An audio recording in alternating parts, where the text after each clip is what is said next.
चलिए हम लोग शुरू करते हैं। सबसे पहले ये बात कर लेते हैं कि सीधा कॉन्स्टिट्यूशन से हम लोग शुरू करेंगे। डेवलपमेंट ऑफ द कॉन्स्टिट्यूशन, या कि वो कौन सी ऐसी परिस्थितियां थी कि भारत में जरूरत पड़ गई कि संविधान का निर्माण होना चाहिए। सबसे पहले ये प्रश्न आता है कि संविधान की जरूरत थी, संविधान जरूरत के हिसाब रिक्वायरमेंट था, या वो फोर्स था कि आपको बनाना ही बनाना है तभी कुछ होंगे। अब दोनों बातें अलग अलग हो जाती है। जब आप रिक्वायरमेंट की बात करते हैं कि कॉन्स्टिट्यूशन रिक्वायरमेंट था, तो आप ठीक उससे पहले कैबिनेट मिशन या जो भी उससे पहले डेवलपमेंट था वहाँ पे बताया गया था कि आपका संविधान होना चाहिए।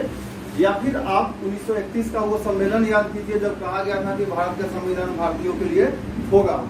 तो हमारी जरूरत भी थी और हमारे लिए ये नियम भी बनाया गया था कि हमारा संविधान होना चाहिए। बेसिकली संविधान वो एक किताब है जिसमें देश के नीतियों के बारे में बताया गया है कि नीति निर्माता होंगे, वो will be the policy maker of the India. ठीक है, अगर हम बात करें, एक वर्ड आता है, इसको हिंदी में समझते हैं, इसीलिए मैंने पूछा था कि पॉलिटिकल साइंस के कितने स्टूडेंट। राजनीति क्या होती है?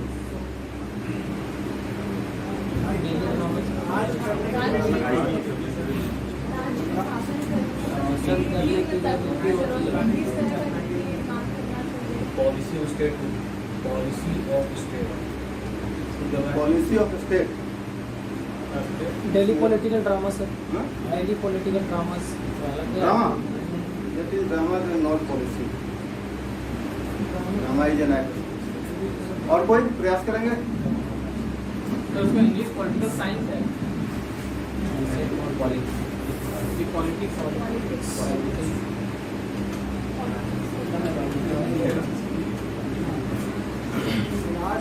Where there we don't need the English meaning of adject in this, so convert that in Roman and put in the inverted comma। ये हमें बताया गया था गाँव के इंग्लिश के क्लास में, पता नहीं कितना सही था। वो राजनीति है।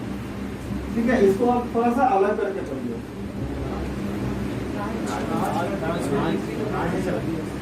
पॉलिसीज ऑफ स्टेट, ट्राई कर politics the state of rules and regulation within a territory of India, within a territory of country, known as politics। अच्छा, इसको एक लाइन में से समझ सकते हैं, the act of governance, the act of governance is known as राजनीति। Not राज्य की नीति, राज दैट मीन्स की गवर्नेंस। महेश भट्ट वाली नहीं, अपना राज्य अलग हो जाता है। स्टेट, अगर आप कॉन्स्टिट्यूशनली बात करेंगे तो स्टेट कहीं कहीं पे इंडिया को भी डिनोट किया गया है, और स्टेट जो आप स्टेट को समझते हैं वो है। लेकिन जब आप पब्लिक एडमिनिस्ट्रेशन पढ़ेंगे तो स्टेट का मतलब सीधा और सीधा कंट्री को वो बताता है कि एक कार्ल मार्क्स को जब विशेषकर पढ़ेंगे तो वो स्टेट के बारे में ही बताता है, क्या देश को स्टेट कह रहा है। ठीक है, जैसे हम लोग आज गवर्नर कहते हैं, 1956 से पहले गवर्नर नहीं थे, उनका नाम राज प्रमुख होता था, बाद में नाम बदल दिया गया, या जो भी साल होगा। तो इस राज का मतलब राज्य से नहीं है, गवर्नेंस से मतलब है। द एक्ट ऑफ गवर्नेंस, राज करने की नीति, मैं आपके ऊपर शासन कैसे करूंगा, रूल कैसे करूंगा, वो जो पॉलिसी फ्रेम होता है वही है राजनीति। और हम यही चीज कॉन्स्टिट्यूशन के अंदर पढ़ेंगे कि ये फ्रेम करने वाले कौन है और फ्रेम करने की क्या क्या कंडीशंस होते हैं। ठीक है, जब हम कंडीशन की बात करेंगे तो एक ही चीज आता है, वो है अपना पार्लियामेंट। कि पार्लियामेंट ही वो सुपर पावर है जहाँ पे भी कोई भी लॉ का फॉर्मेशन हो सकता है। इसके अलावा और कोई जगह इंडिया में नहीं है जहाँ पे कि लॉ का फॉर्मेशन हो सकता है। बड़ा आसान लगता है, आप अखबार पता नहीं पढ़ते हैं कि नहीं। कल सरकार एक बिल विड्रॉ कर ली लोकसभा से, ठीक है, उसके बारे में पढ़िएगा कि सरकार विड्रॉ कर क्यों ली, जबकि सरकार जब चाहती इस बिल को पास करा सकती है, डेटा प्रोटेक्शन बिल। तो इसके बारे में थोड़ा डिटेल पढ़िएगा कि सरकार क्यों पास करा ली। ऐसे अगर टाइम बचा और हम अगले क्लास में पहुंचेंगे तो आज हम सीए का फॉर्मेट लेके आए हैं, गैजेट ऑफ इंडिया जो निकला था, जो लास्ट क्लास में बात हुई थी। आप लोगों ने कुछ कहा था कि ऐसा नहीं वैसा होगा, तो हम गैजेट लेके ही आए हैं। ठीक है, इंग्लिश हिंदी दोनों में हम लोग उस पर डिस्कस करेंगे। फिलहाल यहाँ पे आते हैं। बात ऐसी नहीं है कि संविधान हमारी परिस्थितियों के हिसाब से बना था, संविधान हमारी मजबूरी भी थी, और हम पहले से चाहते थे कि जब हम आजाद होंगे तो भारत का संविधान एज पर द इंडियंस होना चाहिए, जो यहाँ पे इनकी आवश्यकता है उसके हिसाब से।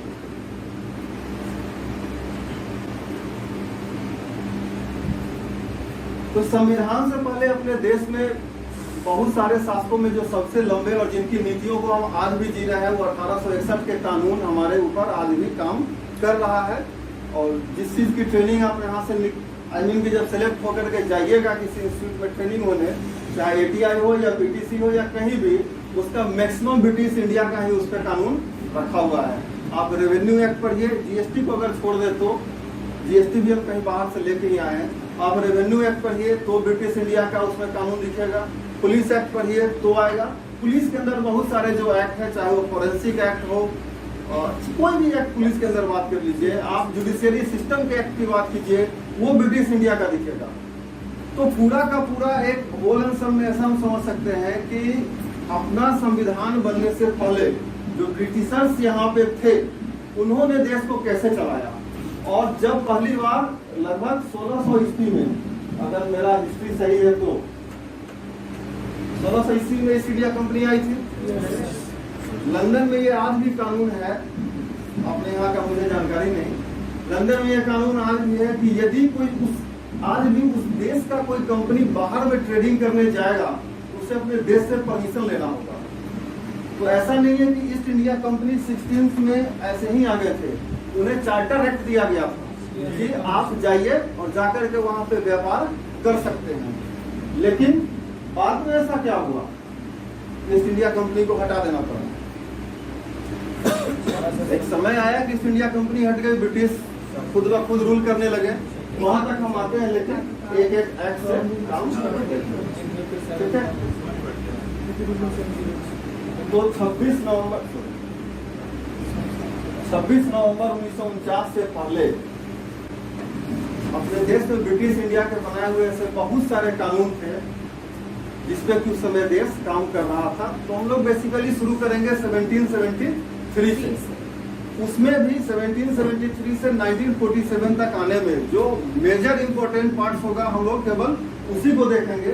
इस बीच में अगर जरूरी नहीं है 1781 जरूरी नहीं होगा तो मैं उसे छोड़ दूंगा। और 1773 ही इम्पोर्टेंट नहीं है। 1773 से पहले भी 2 इम्पोर्टेंट एक्ट थे।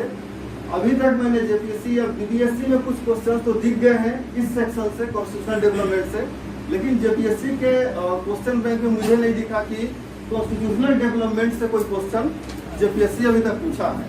ठीक है, पिछले कुछ वर्षों में UPSC में भी इससे ज्यादा क्वेश्चन नहीं आया कॉन्स्टिट्यूशनल डेवलपमेंट से, और जो भी आते हैं आर्टिकल 1 से लेकर के 395 के बीच में है। लेकिन हम इसे छोड़ नहीं सकते हैं, हमें पढ़ना तो पड़ेगा।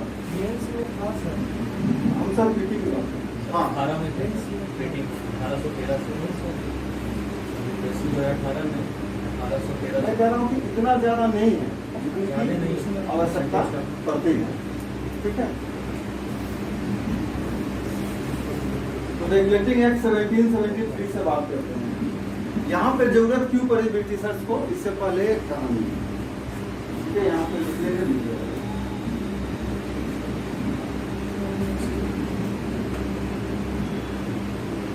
बक्सर और पलासी। बक्सर न्यूज कब हुआ था? 1700। पलासी का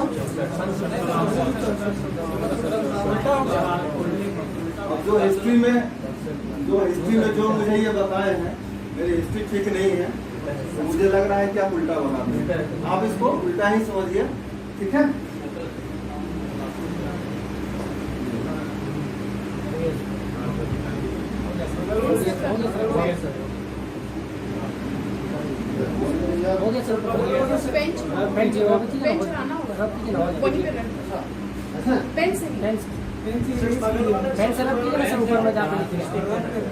समझ लेते हैं लोग।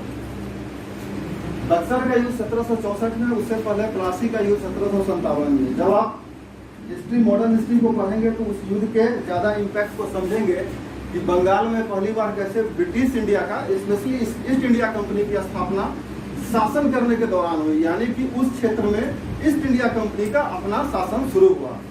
तो जब भी उस चीज को पढ़िएगा तो याद पर करिए कि क्यों ये बक्सर का ये युद्ध।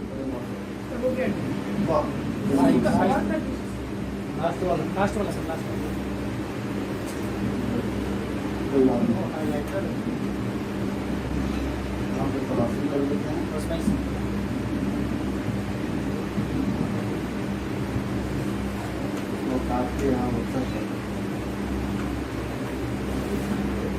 ठीक है, ठीक है। तो आप इस चीज को ध्यान दीजिएगा कि बंगाल का ये किनारा क्यों ब्रिटिश इंडिया के लिए इम्पोर्टेंट था और बिहार का ये जगह क्यों ब्रिटिश इंडिया के लिए इम्पोर्टेंट था। बक्सर और एक चीज के लिए फेमस है, अगर आप बीपीएससी का एग्जाम देते होंगे। चौसा, 1739 चौसा बक्सर में है ना। बिहार को अगर आप पढ़ते होंगे तो पढ़ते होंगे ना, गंगा यही प्रवेश करती है। और थोड़ा पुराना हिस्ट्री में चले जाइए, वो जब रामायण महाभारत की घटनाएं लिखी हुई है तो चौसा का उल्लेख होता है विश्वामित्र के संदर्भ में यहाँ पे। ठीक है, यहाँ राम जी का साथ शिक्षा दीक्षा ऐसा करके कुछ था, ईस्ट इंडिया कंपनी। तो इस दो जगह पे 1764 और 1757 की लड़ाई के बाद 1764 में जब बक्सर की लड़ाई ईस्ट इंडिया कंपनी जीत जाते हैं तो भारत के ये इस क्षेत्र पे उनका अपना शासन हो जाता है, वो भी डायरेक्टली। मैं जो कह रहा हूँ उसे तुम कह दो। उसे आज के संदर्भ में समझिए डबल इंजन की सरकार टाइप का था और कहीं कहीं पे अपना ही है कि हम अपना काम कर रहे हैं। कंपनी काम कर रही थी, कोई प्रॉब्लम नहीं थी कंपनी को। ऐसा नहीं है कि 2G स्कैम आज ही हुआ है, ये ईस्ट इंडिया कंपनी के समय भी स्कैम होता था। कंपनी की रेवेन्यू डे बाय डे नीचे जा रही थी और इसके ऑफिसर्स और एम्प्लॉय की रेवेन्यू डे बाय डे ऊपर की ओर जा रही थी। कंपनी चली गई लॉस में। कंपनी के जो प्रबंधक थे, मैनेजर्स थे, they go to the British parliament और उन्होंने कहा कि भैया कुछ मदद कर दो पैसे की, मेरे पास पैसे नहीं है, कंपनी चलाना है। तो ब्रिटेन वालों ने देखा 1600 इस कंपनी को मैंने दिया, ये आ रहा है 173 ईयर्स के बाद, 173 साल के बाद मुझसे पैसा मांगने आ रहा है। मतलब कि कंपनी में कुछ तो ऐसा प्रॉब्लम हुआ कि कंपनी अपना फंक्शन खुद नहीं कर पा रहा है। ठीक है, तो इन्होंने कहा कि हम तुम्हें पैसा तो देंगे लेकिन अब मेरा कंडीशंस है। और वही कंडीशंस आज के बाद से 1773 के रेगुलेटिंग एक्ट से लेकर के 1857 तक चला। उसके बाद से कंडीशंस बदल गया। उसके बाद हम आ जाते हैं क्राउन के शासन में। अभी तक ईस्ट इंडिया थी, उसके बाद से हम आ जाते हैं क्राउन के शासन में। वहां पे आकर के ब्रिटिश सीधा सीधा पार्लियामेंट हमारे यहाँ रूल करने आ जाता है।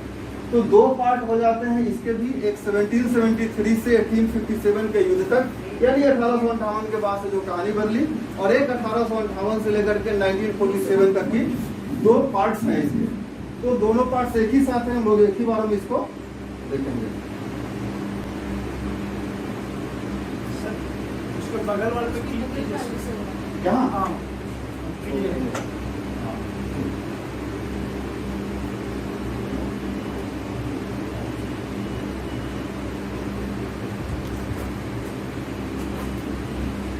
The governance of Bengal was vested in the Governor General and 4-member council. Arrangements were also made in this council to take decision by majority. By this act, Warren Hastings was appointed to the board of Governor as Governor General, and Clavering, Monson, Borwell and Clint Francis as a member of the council. All them had a 5-year term, and council could be removed by the British monarch from the recommendation of the board of directors. इस regulating act में जो हमारे साथ सबसे बड़ा था, जो आता है इम्पोर्टेंट चीज कि गवर्नर जनरल के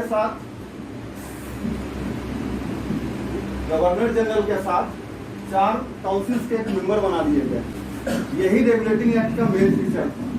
इनको ही काम था कि यहाँ से सब कुछ देख करके ब्रिटिश काउंसिल को यानी ब्रिटिश पार्लियामेंट को रिपोर्ट करना था, जिससे कि वो समझ पाते कि इस कंपनी के द्वारा जो काम किया जा रहा है वो सही है या नहीं। तो वॉरेन हेस्टिंग्स को पहला गवर्नर जनरल बनाया गया और उनके साथ ये 4 लोग थे। ठीक है, क्लेरिंग, मॉनसन, बॉरवेल और क्लिफ फ्रांसिस। 3 क्वेश्चंस यहाँ पे पीटी बेस्ड, या अगर आप सीजीएल या एसएससी देते होंगे किसी भी नजरिए से, किसी भी तरीका से 3 क्वेश्चंस यहीं पे हैं। एक इसमें से एक नाम हटा दिया जाएगा और बोलेगा कि कौन से हैं। ठीक है, एक क्वेश्चन तो ये है कि मेंबर कितने थे काउंसिल में। एक क्वेश्चन ये आएगा कि यहाँ पे वॉरेन हेस्टिंग्स पहला था या नहीं था, या ये नॉर्मल सा क्वेश्चन है कि ऐसा हो सकता है या नहीं हो सकता है। ठीक है, और इनका टर्म 5 साल का था और इनके हटाने का अधिकार इनको हटाने का अधिकार केवल और केवल ब्रिटिश पार्लियामेंट के पास उपस्थित था। अब इसके मेजर फैक्ट्स को देख लेते हैं। एक मद्रास और बम्बई प्रेसिडेंसी, और एक बनाया गया बंगाल प्रेसिडेंसी। 3 प्रेसिडेंसी थे। तो मद्रास और बम्बई के प्रेसिडेंसी में गवर्नर बनाया गया, और इन तीनों को गवर्न करने के लिए बंगाल के गवर्नर को as a governor general promote किया गया। He was promoted as the Governor General of Bengal, and the Madras and the governors of Madras and Bombay was under the presidency of Governor General of Bengal. ठीक है। और Warren Hastings was the first Governor General of Bengal. Clear है? 2-3 questions यहाँ भी है और ये आ चुके हैं। ठीक है, जब आप कभी देखिएगा तो ये आपको दिखेगा कि ये क्वेश्चन आया है। The Council of the Governor General was directed to make the administrative rules, but by the administration or by the approval of directive boards. And who are the director boards? The 4 members. We have already gone through the 4 members who are the 4 सदस्यों का नाम याद तो भी मुश्किल है, लेकिन अभी हम लोग पीछे पढ़ाना कि 4 सदस्य थे, उनको मिला के जो ये बोर्ड ऑफ डायरेक्टर बनाया गया था, तो गवर्नर जनरल को ये पावर दिया गया कि आप नियम तो बना लीजिए, लेकिन इसका अप्रूवल लेना होगा वो काउंसिल से, जो गवर्नर जनरल का जो काउंसिल बनाया हुआ था वो। और by this act supreme court in waste Bengal established. 6 now 2 question. One, आप एक क्वेश्चन का आराम से जवाब जानते होंगे। एक क्वेश्चन कहीं पे था कि एक फेडरल कोर्ट की स्थापना कौन से एक्ट में की गई थी?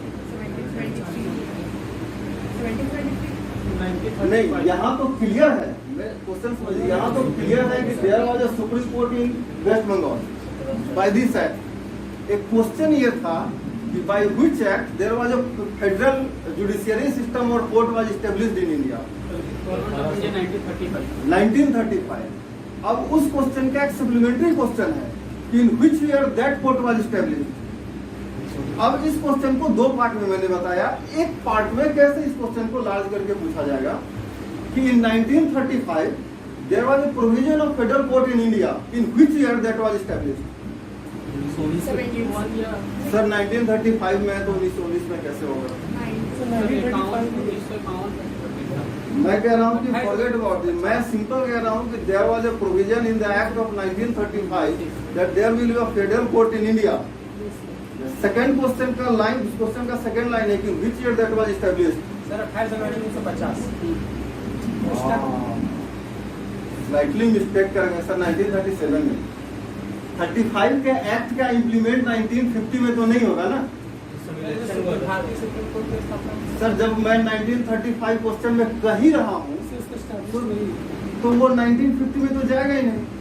मैं क्वेश्चन के पहले लाइन में कह रहा हूँ कि there was a law in the 1935 act that a federal court will be established in India. Question ये पूछा जा रहा है कि which year that court was established. ठीक है, तो बाय दिस एक्ट कलकत्ता में एक सुप्रीम कोर्ट की स्थापना की गई थी।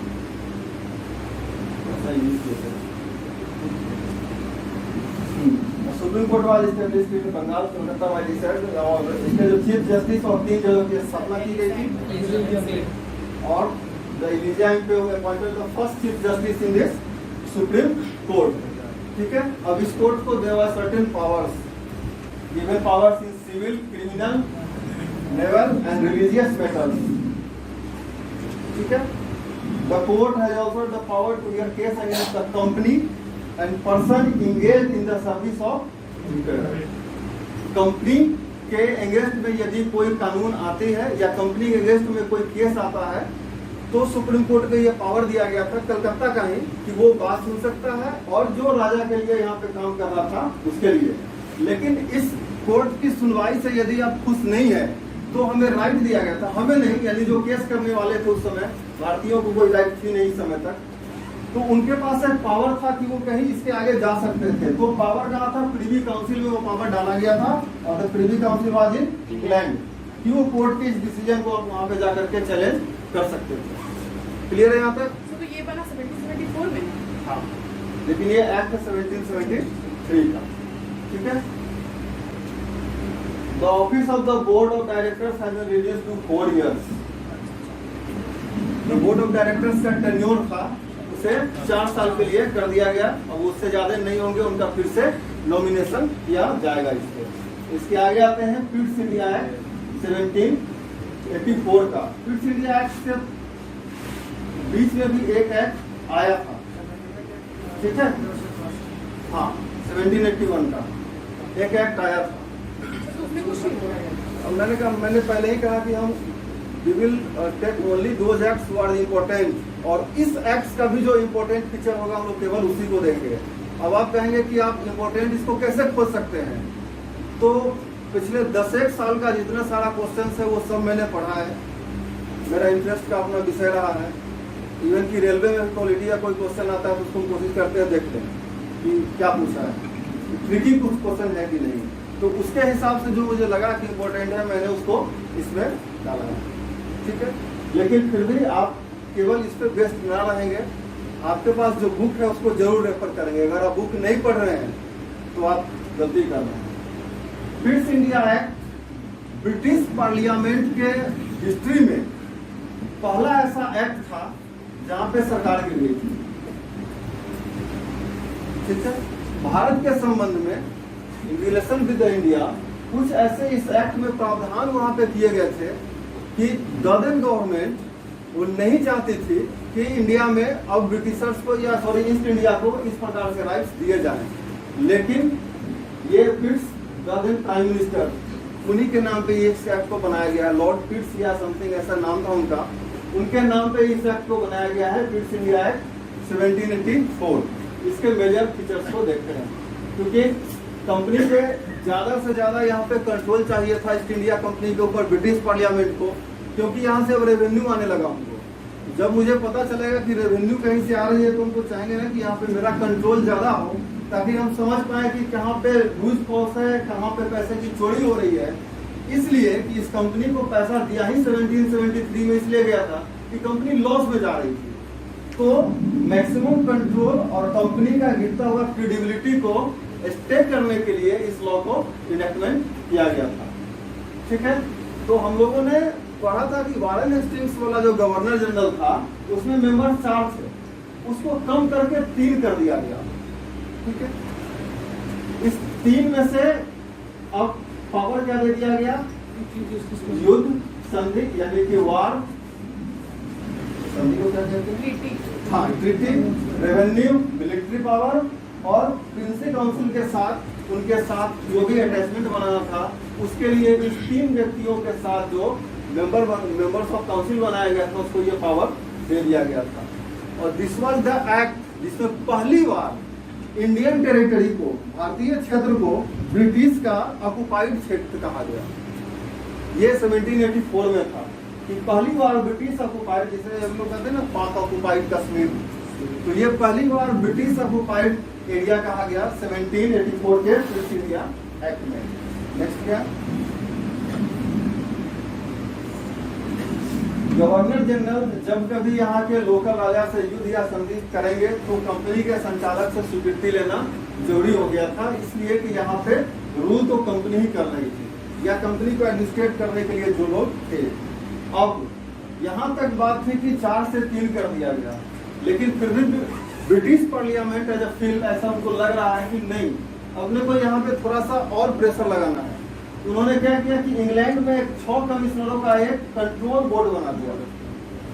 इस कंट्रोल बोर्ड का काम था कि यहाँ पे ईस्ट इंडिया कंपनी जो काम कर रही है इंडियन टेरिटरी में, ठीक है, जब आप आर्टिकल 1 और 2 में आएंगे, सॉरी 2, 3, 4 से आगे जब बढ़ेंगे तो 2 चीज पढ़ने को मिलेगा, भारत राज्य क्षेत्र और राज्य क्षेत्र, ठीक है।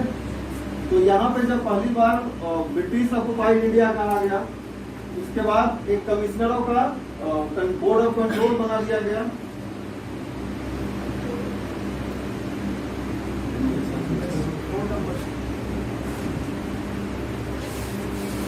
ब्रिटिश ऑक्युपाइड इंडिया 6 कमिश्नर्स को बनाया गया। This came to be known as the board of control. The members were appointed by the emperor. Of the 6 members, one was the British minister, and the other 4 foreign secretary, and 4 others were elected as the member of the Privy Council by the emperor.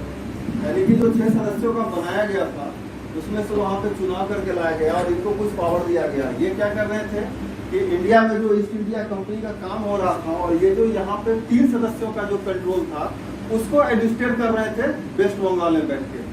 अब इसको आप India के आज के context में समझिए कि UT अपना है, यूनियन टेरिटरी, उसके एक एडमिनिस्ट्रेटर है।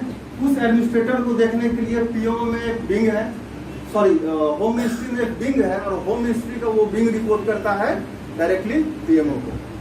ठीक है, तो वो ब्रिटिश ऑक्युपाइड इंडिया जिसके लिए बोर्ड ऑफ डायरेक्टर्स बनाया गया था उसको कंट्रोल करने के लिए बोर्ड ऑफ ये कमिश्नर्स का 6 कमिश्नर्स का बोर्ड बनाया गया और ये रिपोर्ट करते थे ब्रिटिश पार्लियामेंट को। इसके पीछे का लॉजिक क्या था कि ब्रिटिश पार्लियामेंट में बहुत सारे लोग बैठे हैं, उनके पास इतना समय नहीं है कि वो बैठ करके ये देखेंगे कि इस कमेटी की रिपोर्ट क्या है, उस कमेटी की रिपोर्ट क्या है। वो चाहते हैं कि जब भी कोई कमेटी या कमीशन की रिपोर्ट आती है तो नेट सेल में उसका क्या समरी है मुझे ये बताओ, मैं उसके ऊपर आगे काम करूंगा। इसमें कोई प्रश्न हो तो पूछ लीजिएगा।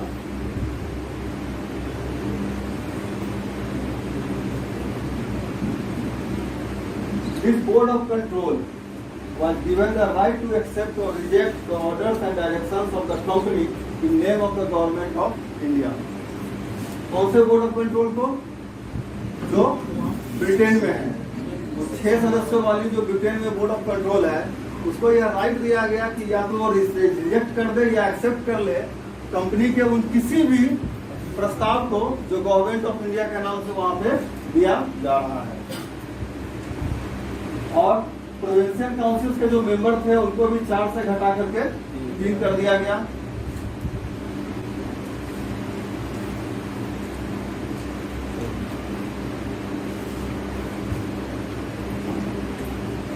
आज हमारे यहाँ लोकपाल है, लोकायुक्त है, उनकी बात हम नहीं समझते हैं तो आपको एथिक्स पढ़ाया जाता है, वैल्यू पढ़ाया जाता है, मॉरलिटी पढ़ाया जाता है। 1784 में ब्रिटिशर्स को भी ये पता था कि हम करप्शन को नहीं रोक सकते हैं, तो there was a complete ban on taking gifts to the employ of the company. कि आप नहीं ले सकते हैं कंपनी का कोई भी एम्प्लॉय की ऑफिसर्स को एज्यूम कीजिए कि आप किसी भी प्रकार का कोई गिफ्ट नहीं ले सकते हैं। ठीक, एक वो मूवी थी ना मेरी शादी में जरूर आना, सारा खेल तो गिफ्ट से शुरू हुआ था। ठीक है, जिसे मतलब ठीक है वो कार कौन सा था उसके लगा हुआ था, तो सारा खेल तो उस गिफ्ट का था। A court was established in England to hear the case of British officials appointed in India. ये कलकत्ता वाला कोर्ट जो था, जो इससे पहले वाले एक्ट में आया था, वो केवल और केवल कंपनी से रिलेटेड मामले को सुनता था। लेकिन यहाँ पे जो ऑफिसर्स बैठे हुए थे अगर उनको कोई प्रॉब्लम थी तो वो ब्रिटिश पार्लियामेंट को कह देते। ब्रिटिश पार्लियामेंट के बाद फिर वही समय का अभाव, उन्होंने क्या किया कि एक कोर्ट की स्थापना कर दी ब्रिटेन में जो केवल और केवल कंपनी के ऑफिसर्स की बात को सुनते। आते हैं नेक्स्ट चार्टर पे, वो है 1793 था। ठीक है, 1793 में केवल फंक्शन ऑन कंपनी के ऑर्गेनाइजेशन को ठीक करने के लिए ये एक्ट लाया गया था।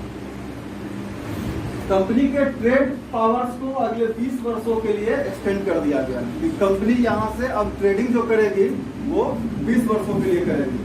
The major difference between regulating act and the charter act, regulating act provides you the power to do in such manners, and the charter act gives you authority to do only in these manners. आपको घर से 100 रुपया मिला, सब्जी लेके आओ, आपकी regulating है। आपको घर से 100 रुपया मिला, आलू लेके आओ, ये चार्टर है। तो रेगुलेटिंग एक्ट और चार्टर एक्ट में बेसिक फर्क यही है कि पहली बार आपको हम इस फ्रेम में डालें, बोले इधर 2 करना है कर लो। अगली बार जब चार्टर रखना है तो मैं कह रहा हूँ नहीं, जो मैं कहूँ तो इधर से जाना। तो पावर और अथॉरिटी में क्या डिफरेंस होता है? सर पावर ये है कि मैंने कह दिया आप चले जाओ, जो आपको करना है कर लो। डीएमए जब पावर की वो इंस्पेक्शन अपने जिले में किसी को भी कर सकता है। अथॉरिटी में पावर वेस्टेड किया जाता है। ठीक है, मतलब पावर को यूज करके वो अथॉरिटी हो गया। मतलब The chair of DM को ये ऑथोराइज किया गया है कि आप इस पावर को यूज कीजिए। ठीक, जैसे आप पढ़ते हैं ना कि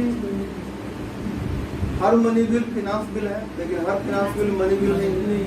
ठीक उसी प्रकार से डीएम के चेयर को ऑथोराइज किया गया है कि आपके अंदर ये पावर वेस्टेड है।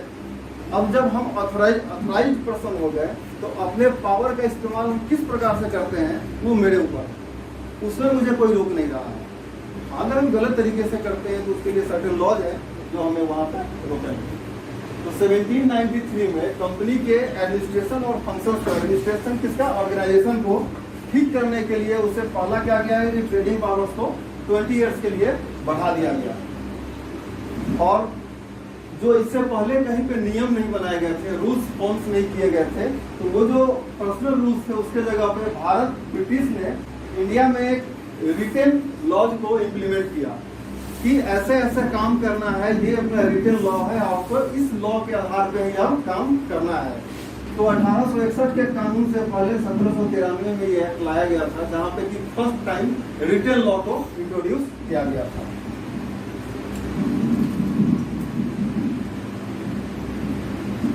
ये एक इम्पोर्टेंट चीज था कि जो गवर्नर जनरल और गवर्नर जनरल के काउंसिल में जो मेंबर्स थे उनके लिए पहली बार यहाँ पे एक,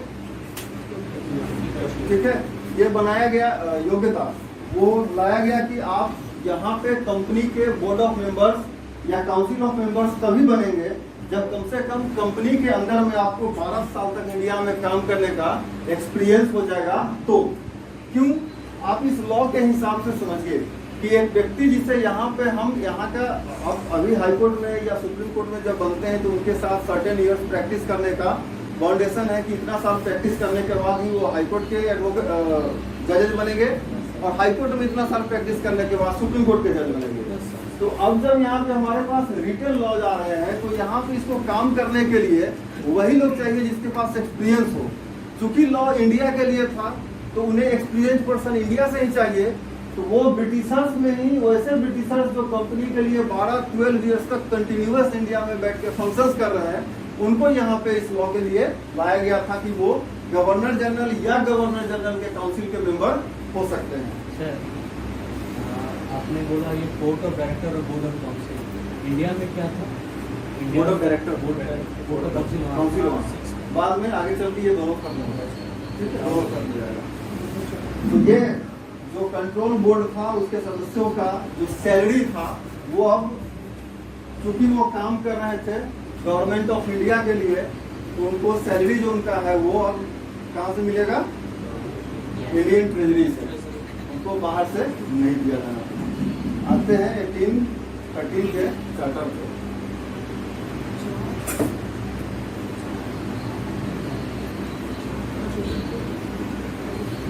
जो कंपनी का मोनोपोली था कि वो इंडिया के साथ ट्रेड करेगा, वो एबॉलिश कर दिया गया। ठीक है, पिछला बार में क्या था कि कंपनी के ट्रेडिंग राइट्स को 20 इयर्स के लिए एक्सटेंड किया गया था, तो इसीलिए 1813 में आया हो, क्योंकि इस बीच में जरूरत नहीं थी, 20 इयर्स के लिए एक्सटेंड किया गया था। लेकिन इसके लिए फिर भी अगर वो मोनोपोली जो था इंडियन ट्रेड करेंगे, कौन सा? ईस्ट इंडिया कंपनी, इनकी कहानी खत्म कर दी गई। कहानी खत्म इसलिए कर दी गई कि अभी तक ब्रिटेन से केवल एक ही कंपनी है, ईस्ट इंडिया कंपनी, जो ट्रेड कर रही है पूरा का पूरा एशिया रीजन में। तो ब्रिटेन के और सारे भी तो है बिजनेस में, उन्होंने कहा पार्लियामेंट को कि मेरा क्या, केवल ईस्ट इंडिया कंपनी। तो उन्होंने 1830 के चार्टर एक्ट में इस मोनोपोली को खत्म कर दिया। बोला कि अब कोई भी बिजनेसमैन जो ब्रिटेन का होगा वो इस क्षेत्र में जाकर के, इस रीजन में जाकर के ट्रेडिंग कर सकते हैं।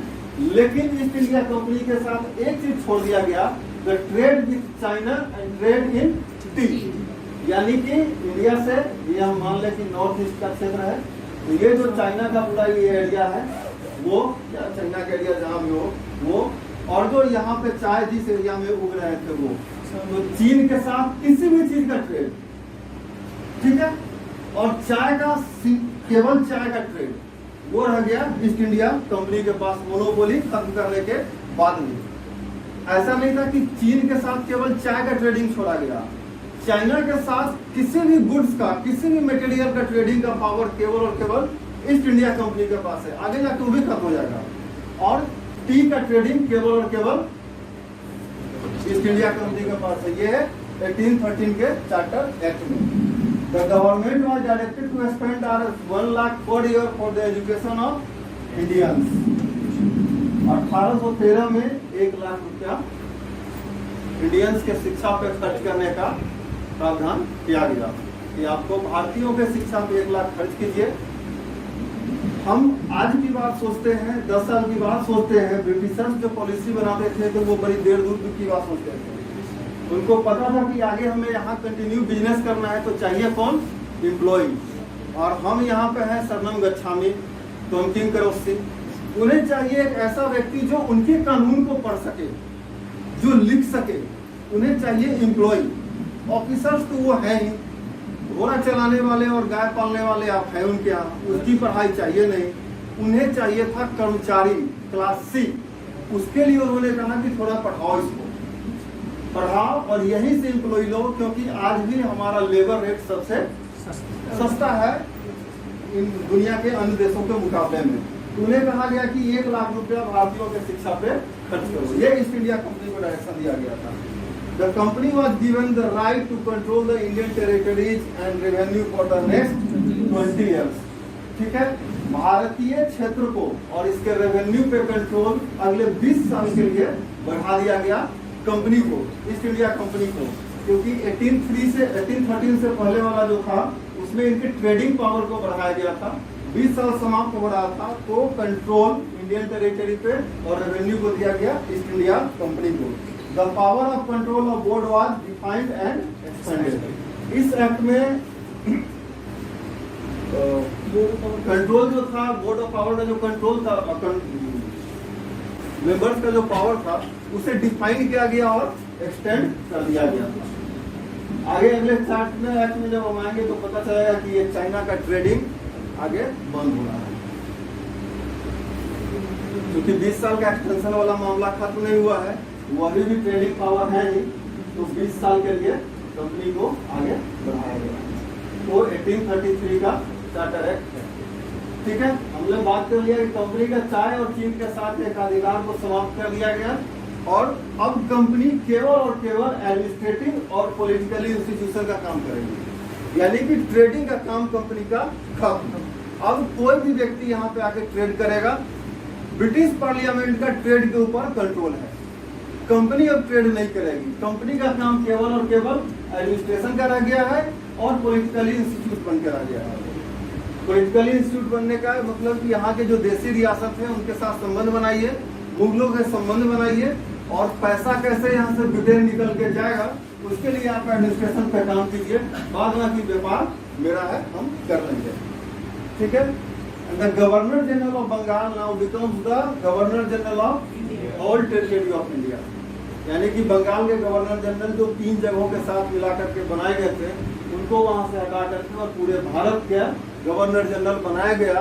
और वो पहले सौभाग्यशाली व्यक्ति थे लॉर्ड बेंटिंग। भारत के प्रदेशों पर कंपनी के सैनिक, असैनिक का मतलब है सिविल के निरीक्षण और नियंत्रण का अधिकार भारत के गवर्नर जनरल को दिया गया और भारत के गवर्नर जनरल के परिषद द्वारा पारित कानूनों को अधिनियम की संज्ञा दी गई। 1833 के चार्टर एक्ट में इस लाइन को याद रखिएगा कि भारत के गवर्नर जनरल के परिषद यानी कि council of the governor general को पास द एक्ट, जो लॉ पास करेगा उसे अब एक्ट का डिनोमिनेशन दिया गया कि अब वो एक कानून के रूप में जाना जाएगा। कौन? जो गवर्नर जनरल का काउंसिल कानून पास करेगा वो। ठीक है, ये ज्यादा इंपॉर्टेंट है इसके अलावा कि इसको जानिए, ये तो याद करके रख लेंगे, इसको याद रखिएगा। अब चूंकि लॉ यहाँ पे बनने लगा है और लॉ को हम एक्ट के रूप में मान लिए हैं तो उसे लिख करके कहीं रखेंगे, कानून तो बनेगी। तो कानून बनाने के लिए विधि को संहिताकरण के लिए एक आयोग का गठन किया गया, कमीशन बनाया गया। इस कमीशन के कौन थे में पहले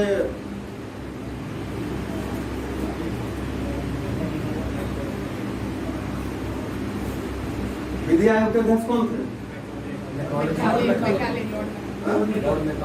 लॉर्ड मैकाले।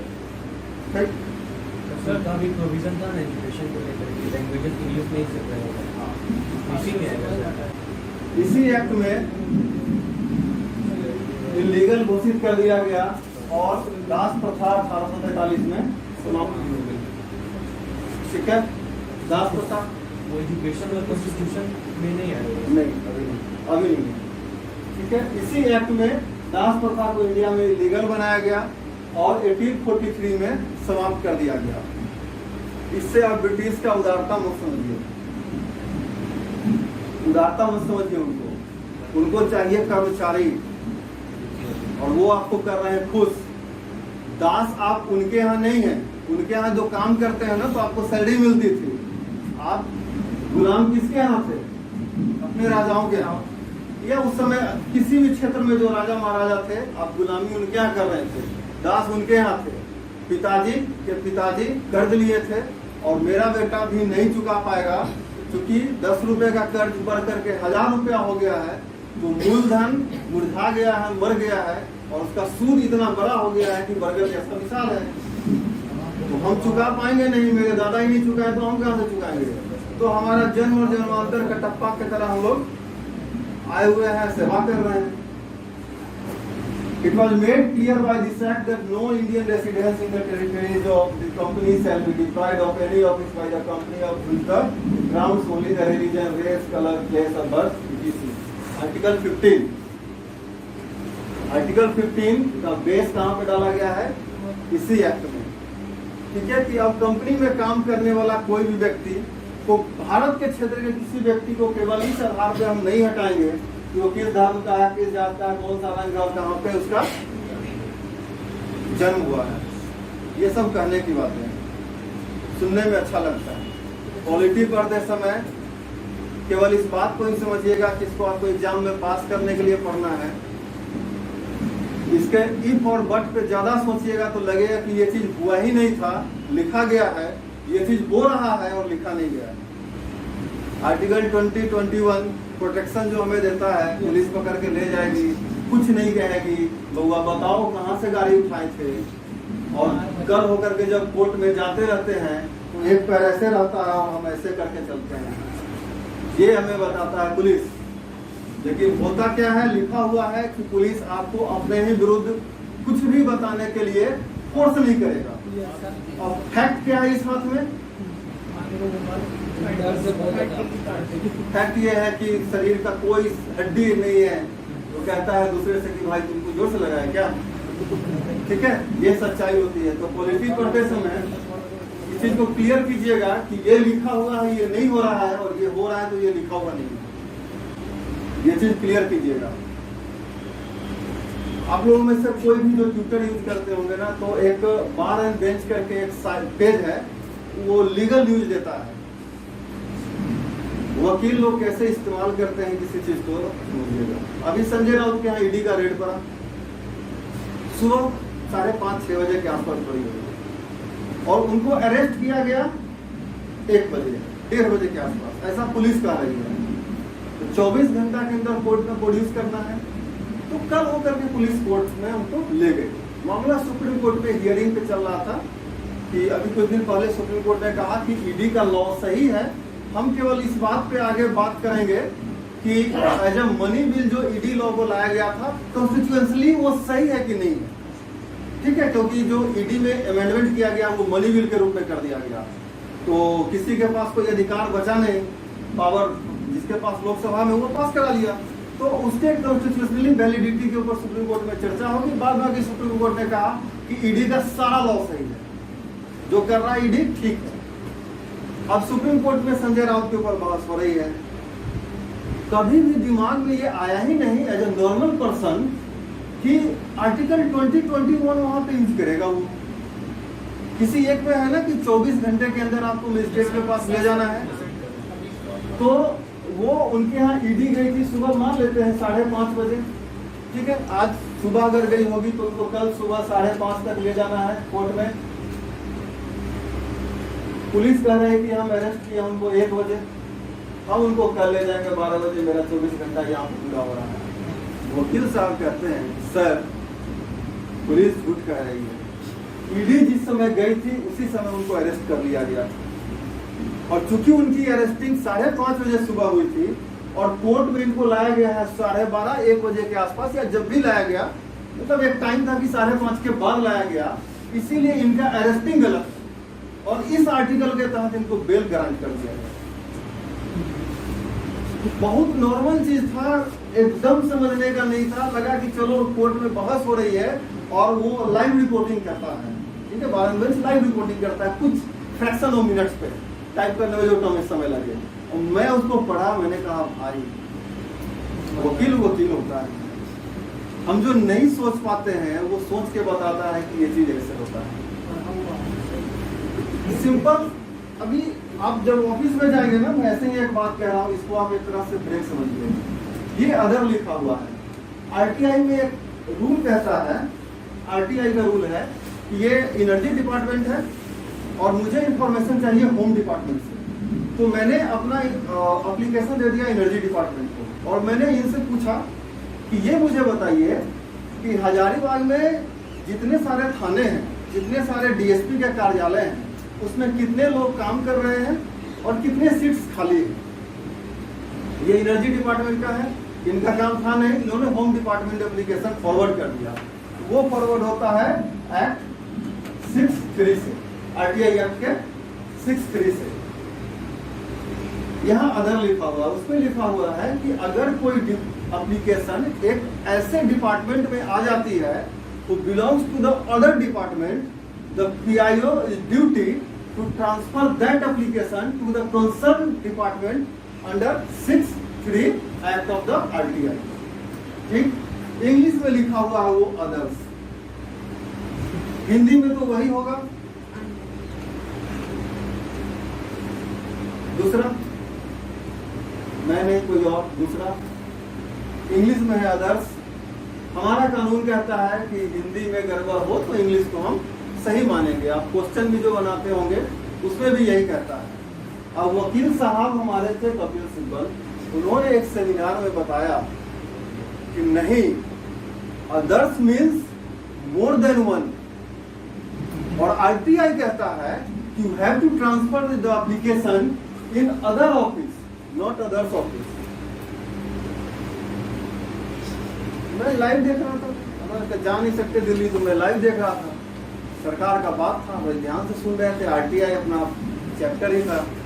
तो मुझे समझ में आया कि वकीलों के साथ कभी कभी बैठ करके कानून का कुछ बात जानना चाहिए, क्योंकि जो लिखा हुआ है वो पता नहीं चल रहा है, जो पता चल रहा है वो लिखा हुआ नहीं है।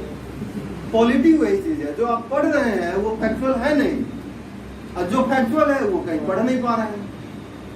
तो पॉलिटी पढ़ते समय एज ए स्टूडेंट केवल इतना ही पढ़िएगा कि ये एग्जाम के लिए है और इसको निजी जीवन में इससे कोई मतलब नहीं है।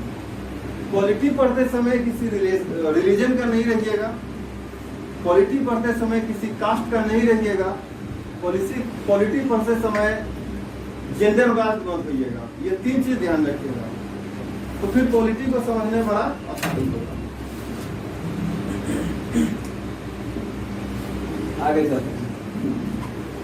Council of the Governor General was given the power to make laws for the whole of India and the power of Madras Bombay Council to make the law here abolish। क्योंकि गवर्नर जनरल को ही हटा दिया गया, पूरे भारत के लिए कर दिया गया, तो इन दोनों का कोई काम था नहीं। अब कहाँ पे आ गया, पूरा का पूरा गवर्नर जनरल के पास ये पावर दे दिया गया कि आप होल ऑफ द इंडिया के लिए पावर बनाइए, और ये जो मद्रास और बॉम्बे वाले थे इनके पावर को खत्म कर दिया गया। सर थोड़ा सा इसके पहले वाले स्लाइड में, तो इसमें आप बोले जो एक्ट बनाता है, क्या नाम है, जो काउंसिल ऑफ गवर्नर जनरल है, इससे पहले क्या था, इस चार्टर्ड एक्ट के पहले वो पार्लियामेंट, ब्रिटिश पार्लियामेंट में जाके वहाँ से पास होता था, तभी वो एक्ट बनता था, और इसमें ऐसा हुआ कि यही लोग बना लिया। सर वो रूल था, ये एक्ट है। आप इस चीज को देखिए, The Governor General of India was given the right to observe and control the complete military civilian rule over the territories of India. Law passed by the Governor General Council of India were called acts. In this act, law, इससे पहले law ही बनता था, अब power यही दे दिया गया है कि जो लॉ बनाया जाएगा गवर्नर जनरल काउंसिल के द्वारा इंडिया में, हम उसी को एक्ट कहेंगे। मतलब वहाँ नहीं जाएगा। अब क्यों जाएगा?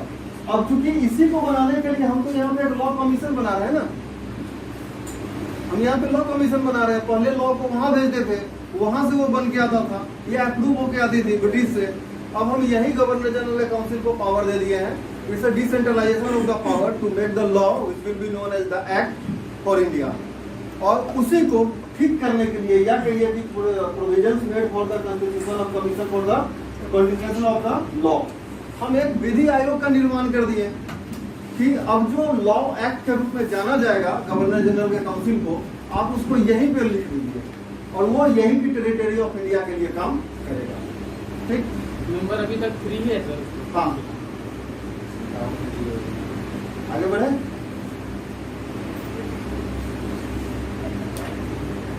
ये है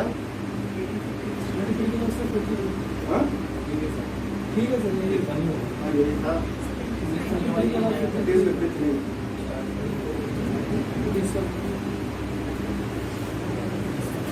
ये लास्ट चार्टर एक्ट था, हम लोग इससे पहले बात कर लिए हैं क्योंकि 1853 के बाद 1857 में देश में लड़ाई होने वाली है। लड़ाई अलग बात है कि ईस्ट इंडिया कंपनी या कहें कि ब्रिटिशर जीत तो जाते हैं, लेकिन उनके एडमिनिस्ट्रेशन का वो सबसे बड़ा फेलियर था कि वो कंट्रोल करने में उनको बहुत ज्यादा समय लग गया। ऐसा इस कंट्रोल से ऐसे ही बीच में एक बात कर लेते हैं। झारखंड का कोई एक कोना है जहाँ पे कि कभी ब्रिटिश रूल नहीं कर पाए? वहाँ पे कभी ब्रिटिशर्स का रूल नहीं हो पाया। तो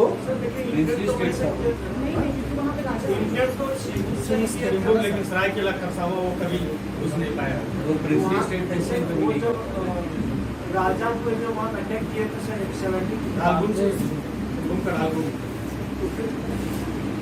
सब मराठा भी तो आए थे, मराठा आए थे ना, शासन नहीं किए थे ना सर। किसी चीज को पहले सुनिए, समझिए। मैंने कहा कि रूल ही नहीं किया, कहीं से प्रवेश कर जाना रूल करना तो नहीं है। क्लियर है? अभी मतलब इस क्लास में आ जाने पढ़ाने का मतलब कोई नहीं, दोनों बातें अलग है। ठीक है, तो सरायकेला खरसावां का जो सिंघभूम साइड था 1765 में आए थे ना सर? कौन अंग्रेज? हाँ? 67 मेमोरी में थोड़ा बहुत है, अभी भी धीरे धीरे खत्म हो जाएगा। झारखंड अभी भी है, उसका हिस्ट्री, ज्योग्राफी, इकोनॉमिक्स थोड़ी बहुत बची हुई है। ऑलमोस्ट सही थे हम 1767 में आते। आना तो उनका वो सिंघभूम साइड सही था, बट भूल नहीं किए। ठीक है, और बहुत सारा एरिया था इंडिया में जहाँ की अंग्रेज पहुंच नहीं पाते, बहुत सारा एरिया था ऐसा। बहरहाल हम लोग आते हैं चार्टर एक्ट ऑफ 1853। इसे लास्ट चार्टर एक्ट कहा जाता है इनके हिस्ट्री में, खासकर वो जब इंडियन में ब्रिटिश पीरियड का था। उसके मेन फीचर्स को देखते हैं। The British Parliament empowered to end the company's Indian rule any time.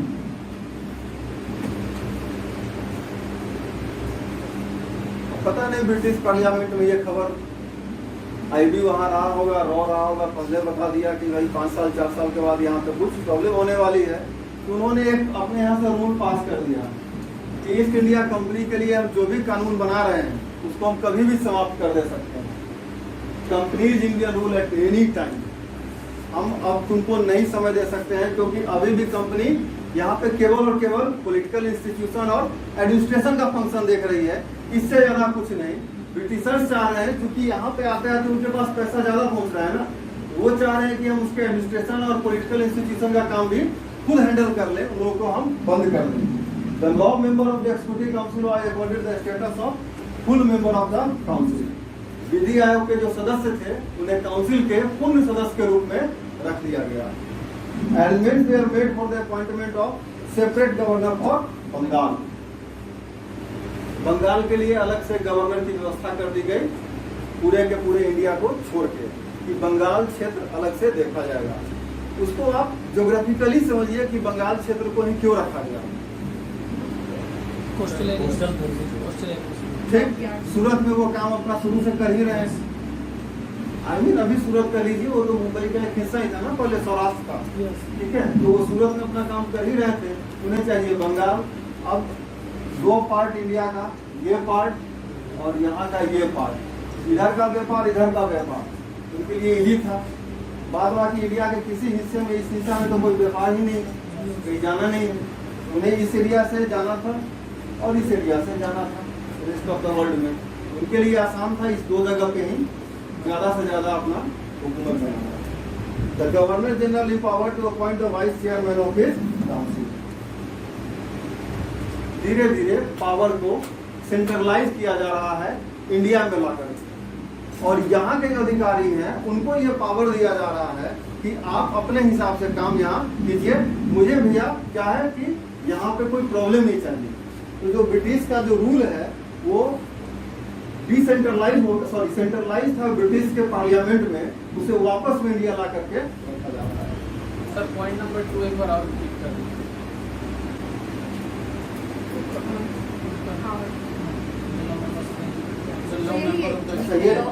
The law member of the executive council was accorded the status of full member of the council।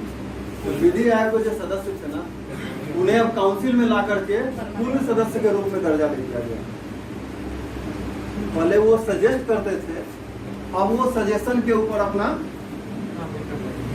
विचार रखेंगे कि नहीं ये सही है या गलत है। आज के डेट में भी कोई ऐसा कमीशन नहीं है जो सरकार को केवल रिकमेंडेशंस देती हो, सरकार उसको मानने के लिए बाध्य नहीं है कि जो कह रहा है वो सही है, केवल रिकमेंडेशंस दे सकते हैं। कोई भी कमीशन का नाम ले लीजिए आप, ये सरकार है मान लेती है बातों को, वरना सरकार केवल और केवल किसी भी कमेटी या कमीशन के रिकमेंडेशंस देने तक ही उसको पावर देती है। इवन कि आप आर्टिकल 280 में जो कमीशन है फिनांस कमीशन, कोई जरूरी नहीं है कि सरकार उनके बात को मान ले, लेकिन आज तक किसी भी सरकार ने उनकी इस बात को डिनाई नहीं किया, माना ही माना है, लेकिन मान ले ऐसा लिखा हुआ नहीं है।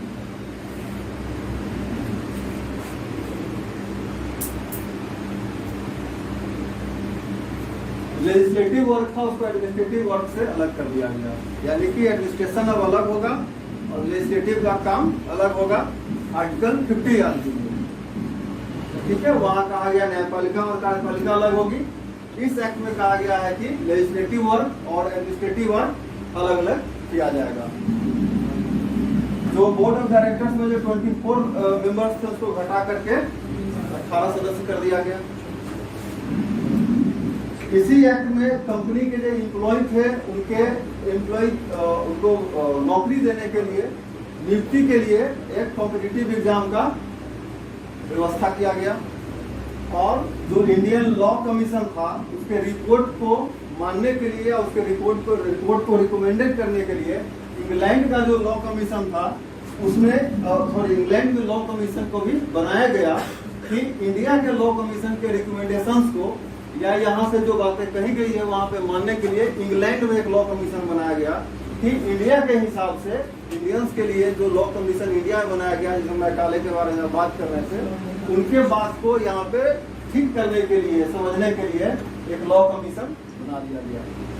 तो कंपनी के कर्मचारी को अपॉइंट करने के लिए कंपटीशन पहली बार इंडिया में लाया गया। सर पॉइंट नंबर 5 में सर विधायी कार्य को प्रशासनिक से, तो सर उसी के अंदर में आखिर आएगा? नहीं, पहले क्या है कि एक ही जगह से दोनों काम हो रहा है।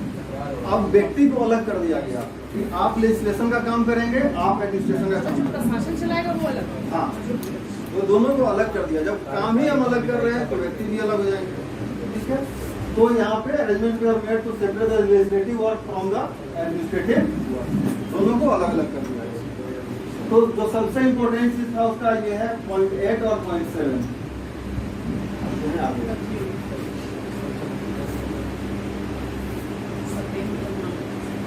Act of 1858। हिंदी वाले के साथ बेईमानी ना हो, इसलिए कुछ स्लाइड हिंदी में दे।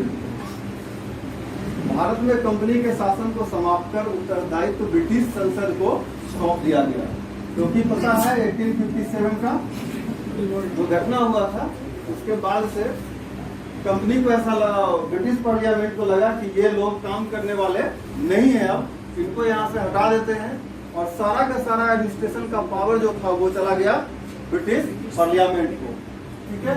अब भारत का शासन ब्रिटिश सामग्री की ओर से राज्य सचिव को चलाना था। राज्य सचिव इसकी सहायता के लिए 15 सदस्यीय भारत परिषद का गवर्नमेंट ऑफ इंडिया काउंसिल का गठन किया गया और भारत के शासन से संबंधित सभी कानूनी कार्रवाइयों पर भारत सचिव को स्वीकृत कर दिया गया। ठीक है, यानी कि एक सेक्रेटरी ऑफ स्टेट बनाया गया। जितने भी सारे यहाँ पे पोस्ट थे उस सबको एबॉलिश किया गया और अब भारत में जो शासन चलेगा वो महारानी की ओर से चलेगा और उसको चलाने के लिए एक 15 सदस्यीय 15 मेंबर्स काउंसिल ऑफ इंडिया का गठन किया गया और उसके हेड को बनाया गया जिसे सेक्रेटरी ऑफ स्टेट, भारत सचिव को बना दिया गया कि हम यही काम इस चीज को देखेंगे। और भारत के जो गवर्नर जनरल उनका नाम वायसराय कर दिया गया। ठीक है, वायसराय यानी कि representative of the crown, crown के प्रतिनिधि बन गए और उसे भारत की सचिव के आज्ञा अनुसार काम करने के लिए बाध्य किया गया। यानी कि this viceroy was under the control of secretary state for India. That means कि viceroy was in India and the Secretary of State was in England। तो इस चीज को क्लियर रखिएगा कि भारत सचिव इंग्लैंड में थे और वायसराय जो यहाँ पे थे रिप्रेजेंटेटिव ऑफ द क्राउन वो इंडिया में थे। अब भारत मंत्री को ब्रिटिश संसद में प्रति वर्ष भारतीय बजट पेश करने का अधिकार दिया गया। आप इसको आज के कंटेक्स्ट में ऐसे समझिए कि जब यहाँ पे प्रेसिडेंट रूल लगा हुआ हो तो फिनांस मिनिस्टर जो केंद्र के होंगे उनका काम होगा इस स्टेट के लिए बजट वहां पे प्रस्तुत करना। ठीक है, तो ब्रिटेन में जो भारत का मंत्री था, जो ब्रिटिश पार्लियामेंट में इंडिया को रिप्रेजेंट करता था, अब उसको यह पावर दे दिया गया कि भारत के लिए जो बजट होगा वो संसद में लाया जाएगा वहां के पार्लियामेंट में। क्योंकि एडमिनिस्ट्रेशन से कंपनी को हटा दिया गया, उनके एम्प्लॉय को रखा गया, अब वो सब के सब क्राउन के रिप्रेजेंटेटिव बनने वाले हैं। तो यहाँ पे पैसा कहाँ से आएगा, ये लोग खर्च कहाँ से करेंगे, उसके लिए बजट का प्रोविजन किया गया। तो प्रोविजन कहाँ पे था, भारत मंत्री जो ब्रिटिश क्राउन के थे, इंडिया को रिप्रेजेंट करते थे ब्रिटिश काउंसिल में, उनको यह पावर दिया गया कि भारतीय के लिए आप बजट बना सकते हैं। और कंपनी की सेवा का प्रथम वायसराय लॉर्ड कैनिंग्स। तो मतलब भारत मंत्री और सचिव वो रहेंगे इंग्लैंड में और यहाँ पे बस वाइसराय। भारत मंत्री तो हमेशा से इंग्लैंड में ही रहेंगे। भारत मंत्री का मतलब है कि एक मिनिस्टर को इंडिया का रिप्रेजेंटेटिव वहां बना दिया गया है। ठीक है, उसका काम है कि इंडिया से जो भी प्रोग्रेस का या जो भी रिपोर्ट आती है उस रिपोर्ट को ब्रिटिश पार्लियामेंट में बताने का। उसी मिनिस्टर को एम्पावर्ड किया गया कि now he has been empowered to make the budget for India every year. Sir budget पेश किया गया अलग चीज है और ये पावर दिया गया है कि आप यहाँ पे बजट बना सकते हैं। तो ये नहीं पढ़ेंगे पहली बार बजट जो हुआ वो 1792 में हुआ था। 1792 पहली बार बजट का कब हुआ था सचिव? इसी टाइम 1850 उससे पहले भी हुआ था। 1792 में कब हुआ? 1792 में तो नहीं, ब्रिटिश वाले हैं बड़े पड़े हैं यहाँ पे। तो इससे पहले बजट का हुआ था जी? नहीं, मेरे जानकारी में नहीं है, मैं भी स्लिप कर रहा हूँ लेकिन मेरे जानकारी में नहीं है। भारत सचिव और हाँ क्या भारत सचिव जो पोस्ट आया सर वो हाँ वो इंडिया को रिप्रेजेंट कर इंग्लैंड में जो काउंसिल था उसे खत्म किया गया, अब बनाया गया भारत सचिव। यहाँ जो गवर्नर जनरल थे वो बन गए वायसराय। वो इसलिए कि कंपनी के सारे सिस्टम को समाप्त कर दिया गया और ब्रिटिश पार्लियामेंट डायरेक्टली गवर्न कर रही है यहाँ पे। तो वो एडमिनिस्ट्रेशन को इस प्रकार से बना रहे हैं कि डायरेक्ट रिपोर्ट उन तक आ जाए, बीच में कोई और ना आए। भारत मंत्री हमेशा से था, भारत मंत्री हमेशा से था, सिर्फ पहली बार उल्लेख उसका यहाँ पे हो रहा है कि अब चूंकि इंडिया में काम कैसे करेंगे, उनको सैलरी कहाँ से मिलेगा, डेवलपमेंट वर्क कहाँ से होगा, उसके लिए उनको बजट का प्रोविजन किया गया। और जो मिनिस्टर ऑफ इंडिया थे ब्रिटिश पार्लियामेंट में, उनको ही एम्पावर्ड किया गया कि आप इंडिया के लिए बजट ला सकते हैं। भारत सचिव का काम था कि इंडिया से सारे रिपोर्ट्स को कलेक्ट करके, यानी कि वायसराय से कलेक्ट करके या व्हाट एवर द मीन्स, उनको कलेक्ट कर करके ब्रिटिश पार्लियामेंट में प्रेजेंट करना है। तो वायसराय इंडिया में थे और भारत सचिव वहां थे। भारत के मंत्री का मतलब कि ब्रिटिश पार्लियामेंट का ही कोई पार्लियामेंट्रियन होगा या वहाँ के मिनिस्टर होंगे जिन्हें इंडिया का चार्ज दिया होगा। तो इससे एक बात और समझ में आती है कि उस समय ब्रिटेन का दुनिया के अन्य देशों में भी शासन था, तो वो हर देश के लिए अपने पार्लियामेंट में एक एक पार्लियामेंट्रियन या मिनिस्टर्स को चार्ज दे दिए होंगे। जैसे आज भी होता है, कभी कभी आप सुनते होंगे कि जब नई सरकार बनती है तो जिला के हिसाब से मंत्री को प्रभार दिया जाता है। इसका मतलब होता है कि उन जिलों में, क्योंकि झारखंड का एग्जाम्पल ले लेते हैं, मैक्सिमम 12 बनेंगे, सीएम को छोड़ देते हैं तो 11 मंत्री हैं, 24 जिले हैं, तो लगभग 2 या किसी को 3 मिल जाएगा। उस डिस्ट्रिक्ट में गवर्नमेंट ऑफ झारखंड का जितने भी डेवलपमेंट प्रोजेक्ट चल रहे हैं, उस कार्य को सुपरवाइज करने का पावर किसी एक मिनिस्टर को दे दिया गया है। वो अपने डिपार्टमेंट का करेगा ही करेगा, फर्दर जितने सारे डिपार्टमेंट्स है, वेदर जी 32 और 34 इन झारखंड, जो भी डिपार्टमेंट है, उन सारे डिपार्टमेंट मिनिस्ट्रीज के डेवलपमेंट वर्क को सुपरवाइज करने का काम उस मिनिस्टर को दे दिया गया। तो जब हम गवर्नमेंट ऑफ इंडिया के कंसर्न में ये पढ़ते हैं कि ब्रिटिश पार्लियामेंट में एक मिनिस्टर था, तो ये हम समझ सकते हैं कि अगर वो आयरलैंड पे थे, अगर वो ऑस्ट्रेलिया पे कब्जा किए हुए थे, चाइना पे किए हुए थे, या दुनिया के किसी भी देश में किए होंगे, उन सब के लिए एक पार्लियामेंट्रियन को मिनिस्टर का चार्ज दिया गया होगा या किसी मिनिस्टर को ही उसका चार्ज दिया गया होगा। अभी तक सर इंडियन पीपल इन्वॉल्व नहीं हुए थे ब्रिटिश पार्लियामेंट में। अभी तक सर इंडियन पीपल इन्वॉल्व नहीं हुए थे ब्रिटिश पार्लियामेंट में। किस चीज के लिए? तो पोस्ट के लिए सर ब्रिटिश पार्लियामेंट में हम जा ही नहीं सकते। इंडिया को बोल रहा है सर कि कोई मेंबर इंक्लूड हुआ था कि नहीं हुआ। इंडियन अच्छा, वायसराय का अपना कुछ था ना सर, जिसमें इंडिया का नहीं, वो आगे आ रहे हैं, 61 में आगे आएंगे। आगे एक व्यक्ति को, चूंकि अभी देश में क्या है ना कि इसके बाद से अब अपने देश में आज़ादी की मांग थोड़ा बढ़ेगी, छिटपुट हिंसाएं होंगी। कुछ आज के कंसर्न में समझिए उस समय का प्रेशर ग्रुप है। 1885 आते आते देश में एक संस्था का निर्माण होता है। उससे पहले बहुत सारे यहाँ पे अलग अलग क्षेत्रों में कुछ अपने देश के लीडर्स थे जो काम कर रहे थे या डिमांड कर रहे थे, तो उन सबको रिप्रेजेंट करने के लिए एक व्यक्ति को बुलाया गया। आगे देखते हैं।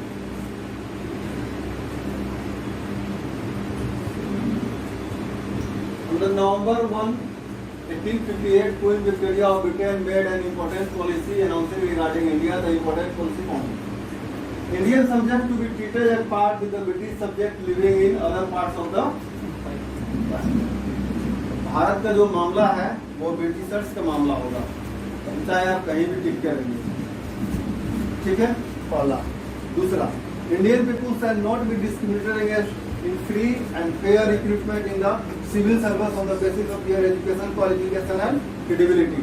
इससे पहले तक था आर्टिकल 15 वाला बात, अब आ गया है कि उनके एजुकेशन को, उनके क्वालिफिकेशन को या उनकी क्रेडिबिलिटी के आधार पे यहाँ पे जो हमारा अपॉइंटमेंट चल रहा है उससे हम अपॉइंटमेंट का ब्रिटिशर्स के लिए काम करने का जो अपॉइंटमेंट है उसमें उनके साथ कुछ भी गलत नहीं करेंगे। अब एग्जाम इंडिया में होने वाला अभी भी नहीं, अभी भी नहीं, अभी भी नहीं, अभी समय है, इंडिया में होगा। The efforts will be made for the material and moral advancement of the people of India। ठीक है, इनको ये लग रहा है परिस्थिति के हिसाब से कि हमारे लिए वो मोरल एडवांसमेंट का कुछ काम करेंगे, क्योंकि उनको पता नहीं है कि हमारे यहाँ मौर्य डायनेस्टी थी, हमारे यहाँ शुंग वंश था, हमारे यहाँ चोल साम्राज्य था। ठीक है, हाँ, अभी हिस्ट्री हम जितना जानेंगे उतना ही का नाम ले पाएंगे ना। ठीक है, तो मोरल एडवांसमेंट का वो क्या काम करेंगे यदि वो चाणक्य फिलॉसफी पढ़े होते, उनको लगता कि भाई कुछ हुआ। अगर वो बुद्धा फिलॉसफी पढ़े होते तो उनको मोरल एडवांसमेंट हमें देने की जरूरत नहीं पड़ती। ये अलग बात है कि अपने देश में बुद्धा फिलॉसफी काम नहीं करता है और अपने देश के बाहर कई देश इस फिलॉसफी पे ही टिके हुए हैं, उस देश का ही वो वहाँ का मेन रिलीजन है। 1861 गवर्नर जनरल विधान परिषद की संख्या में वृद्धि कर दी गई, यानी कि गवर्नर जनरल का जो काउंसिल था उसमें मेंबर्स को बढ़ा दिया गया। इस परिषद में कम से कम 6 और अधिकतम 12 सदस्य हो सकते थे, मिनिमम 6 और मैक्सिमम 12, और कम से कम आधे सदस्यों का गैर सरकारी होना जरूरी था। गैर सरकारी का मतलब जो एडमिनिस्ट्रेटिव पार्ट से जाएंगे, ठीक है, जो रिसर्च स्कॉलर्स रहे होंगे आप उसको इस प्रकार से समझिए, जो प्रेसिडेंट अभी 12 लोगों को राज्यसभा में नॉमिनेट करते हैं, लाइक दैट वहां पे ऐसे थे कि अगर 12 सदस्य हो रहे हैं या 6 हो या 8 हो, उसमें से आधे ऐसे होंगे जो गवर्नमेंट के पार्ट से नहीं होंगे, उसमें से आधे ऐसे होंगे जो गवर्नमेंट के पार्ट से नहीं है। ठीक, सर इसके पहले 24 से 18 वो सब तो काउंसिल खत्म हो गया ना, तो सब एबॉलिश हो गया, अब तो कुछ बचा ही नहीं उधर। 1861 के बाद से तो नया चीज है, इससे पहले तो आप देखिए सभी खत्म कर दिया, कंपनी को ही डिजोल्व कर दिया, कंपनी खत्म हो गई और वहाँ पे भारत सचिव बना दिया गया, यहाँ वायसराय आ गया, तो उनके काउंसिल बचे कहाँ?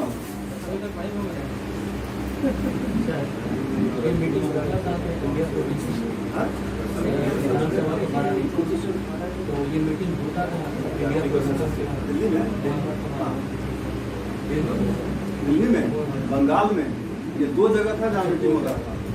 फिक्स नहीं फिक्स नहीं। गवर्नर जनरल को विधायी कार्यों हेतु नए प्रांत के निर्माण तथा नवनिर्मित प्रांत में गवर्नर या लेफ्टिनेंट गवर्नर को नियुक्त करने का अधिकार दिया गया। दैट मीन्स कि यदि कोई टेरिटरी इंडिया का बड़ा है जहाँ पे कि ब्रिटिश पार्लियामेंट का रूल चल रहा है और यहाँ के गवर्नर जनरल को लग रहा है कि ये बहुत बड़ा है, इसे हम नहीं कंट्रोल कर पा रहे हैं, तो वो अपने एडमिनिस्ट्रेटिव पार्ट को, यानी ठीक है, जो आजादी के समय आते आते 4 कमिश्नरी पर आ गया था, वो उसके हिसाब से यदि लगे कि उसके एडमिनिस्ट्रेशन को वो कंट्रोल नहीं कर पा रहे हैं, उस हिसाब से उनको ये पावर दिया गया कि आप इस हिस्से को एक नया पार्ट, लेकिन वो ब्रिटिशर्स के लिए था कि वो अपने एडमिनिस्ट्रेटिव सहूलियत को देखते हुए इसे एक नया हिस्सा बना सकते हैं, और साथ ही यह पावर दिया गया कि इसके लिए वो कोई गवर्नर या लेफ्टिनेंट गवर्नर की नियुक्ति कर सकता है। ये पावर किसे दिया गया? गवर्नर जनरल को, केवल और केवल लेजिस्लेटिव वर्क को ठीक करने के लिए। नेक्स्ट है कि गवर्नर जनरल को अध्यादेश जारी करने का अधिकार दिया गया। ठीक, 1861 में, और ये क्वेश्चन एज इट इज आया है, एज इट इज ये क्वेश्चन आया है। आप लोग पिछला 1-2 साल के साथ 6 या 7 जेपीएससी में क्वेश्चन है, किसी में है ये क्वेश्चन, एज इट इज है, एज इट इज है। बस क्या किया है कि इस गवर्नर जनरल को ट्विस्ट करके प्रेसिडेंट लिख दिया है। तो ब्रिटिश कालीन समय में राष्ट्रपति को या वर्तमान राष्ट्रपति जो है उनको ऐसे ही कुछ प्रश्न था कि अध्यादेश जारी करने की शक्ति निम्न में से किस अधिनियम के द्वारा प्राप्त है। ये ऐसा अगर एक प्रश्न है, डायरेक्टली सेम क्वेश्चन है।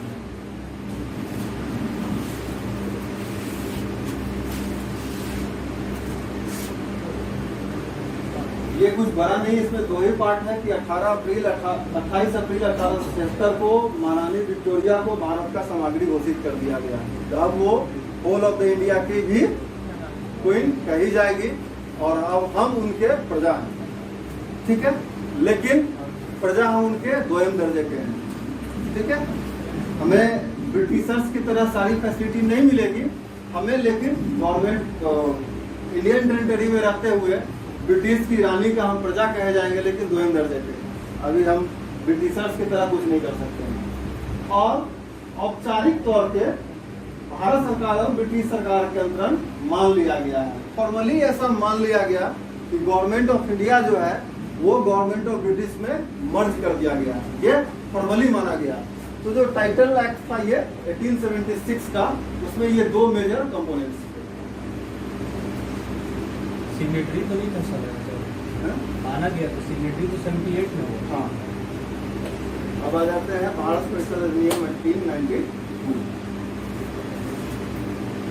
By this act, the number of additional members in the central and provincial legislative councils were increased, and their election was also mentioned. Although it provided for limited elections, representations of the main social classes of India was ensured. अब यहाँ से चूंकि 1892 से पहले मैंने कहा ना कि देश में एक संस्था बन जाती है, उस संस्था बनने से पहले भी कांग्रेस थी क्या दरअसल? आप हिस्ट्री तो पढ़े ही होंगे, कांग्रेस क्या थी? वो ब्रिटिश का ही प्लान था, लोकल जो न्यूज़ है उसको मिल सके, और उसके बिहार में ये फॉर्मेशन किया गया था। तो आपका आंसर 1 2 3 करके what is Congress at that time लिखेंगे तो उसमें 1 पॉइंट हो सकता है, 1 पॉइंट हो सकता है। की तरह काम कर रहा है। वो एक बार में हम एक ही सुन पाएंगे। ईश्वर ने कान दो दिए लेकिन सुना एक ही तरफ से एक बार होगा। प्लीज हाँ बताइए। भाव की तरह काम कर रहा था उस समय। तो किसके तरह? सेफ्टी भाव की तरह काम कर रहा था। सेफ्टी भाव जी। बोला गया था रिप्रेजेंटेटिव हाँ ठीक है। राजनीतिक संगठन सर एक पॉलिटिकल सर पार्टी था रिप्रेजेंटेटिव था इंडियन लॉ को ही किया गया था। सर, एक संगठन टाइप का था जो इंडियन लोगों के ग्रीवांसेस को इन लोग सामने रखता था। हाँ ये भैया 10 में से 9.5 नंबर गया आधा नंबर है। आधा नंबर कट गया सर। आपके बोलने के तरीके से प्लीज, हम सीबीएसई हैं कि 100 में 100 कर दें? अजय मतलब आज सीबीएसई बोर्ड नंबर ऐसे बांट रही है और एवरी बट रहा हो। से गलत भी अगर फिर सही भी ऐसा कोई स्टूडेंट नहीं हो सकता है जो इंग्लिश में जिसको 100 में 100 आया हो वो एक कॉमा में गलती ना करे, वो फुल स्टॉप में गलती ना करे, वो पंक्चुएशन मार्क्स में गलती ना करे। कोई स्टूडेंट नहीं हो सकता है। मतलब वो हिंदी का स्टूडेंट हो मतलब ऐसा संभव है क्या? सर सीबीएसई और आईसीएसई बोर्ड में परसेंटेज मेरा 10th में मार्क्स आया था तो हमको लगा था कि हम ही सबसे बड़े शहंशाह हैं। नहीं भाई, मैं सीबीएसई बोर्ड का स्टूडेंट नहीं रहा हूँ। I am not the student of CBSE board. आप एकदम हिंदी में समझिए। I was the student of boarding school. I was the student of boarding school. No D in my schooling system. There was boarding school. Yes, बोरा लेके. You are right, man. बोरा लेके. And in this rainy season, I was enjoy a lot in my school because there was no school. छुट्टी. अपन छुट्टी में है. छुट्टी हो जाती थी ना क्योंकि स्कूल में घुटने भर पानी आ जाते थे और स्कूल पानी में आ जाता था तो जाएंगे कहाँ? तो लगता था कि बारिश का ही वो एक सीजन है कि गर्मी छुट्टी भी हो रही है, बारिश में भी हो रही है। बारिश के 2-3 महीने तक भी स्कूल बंद है क्योंकि पानी नहीं निकल रहा है। बारिश में गाय लोग रहते हैं। तो started from that time to here वो बोर्डिंग स्कूल ही था मेरा। किताब वगैरह भी कहा जाता था। किताब कहाँ भाई, उस समय वो एल्युमिनियम के बक्सा मिल जाते थे तो लगता था बहुत बड़ी चीज थी। अभी ज्योमेट्री बॉक्स देख के लगता है कि कितना फैंसी दुनिया हो गई है। हमारे समय ज्योमेट्री बॉक्स देखने का जमाना हो जाता था। बस भाई वो बोधि वृक्ष नहीं मिला था हमें।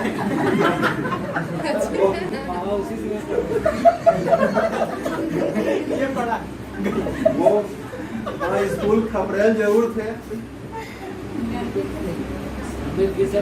स्कूल खपरेल थे, but the best thing in my school is the part of teachers.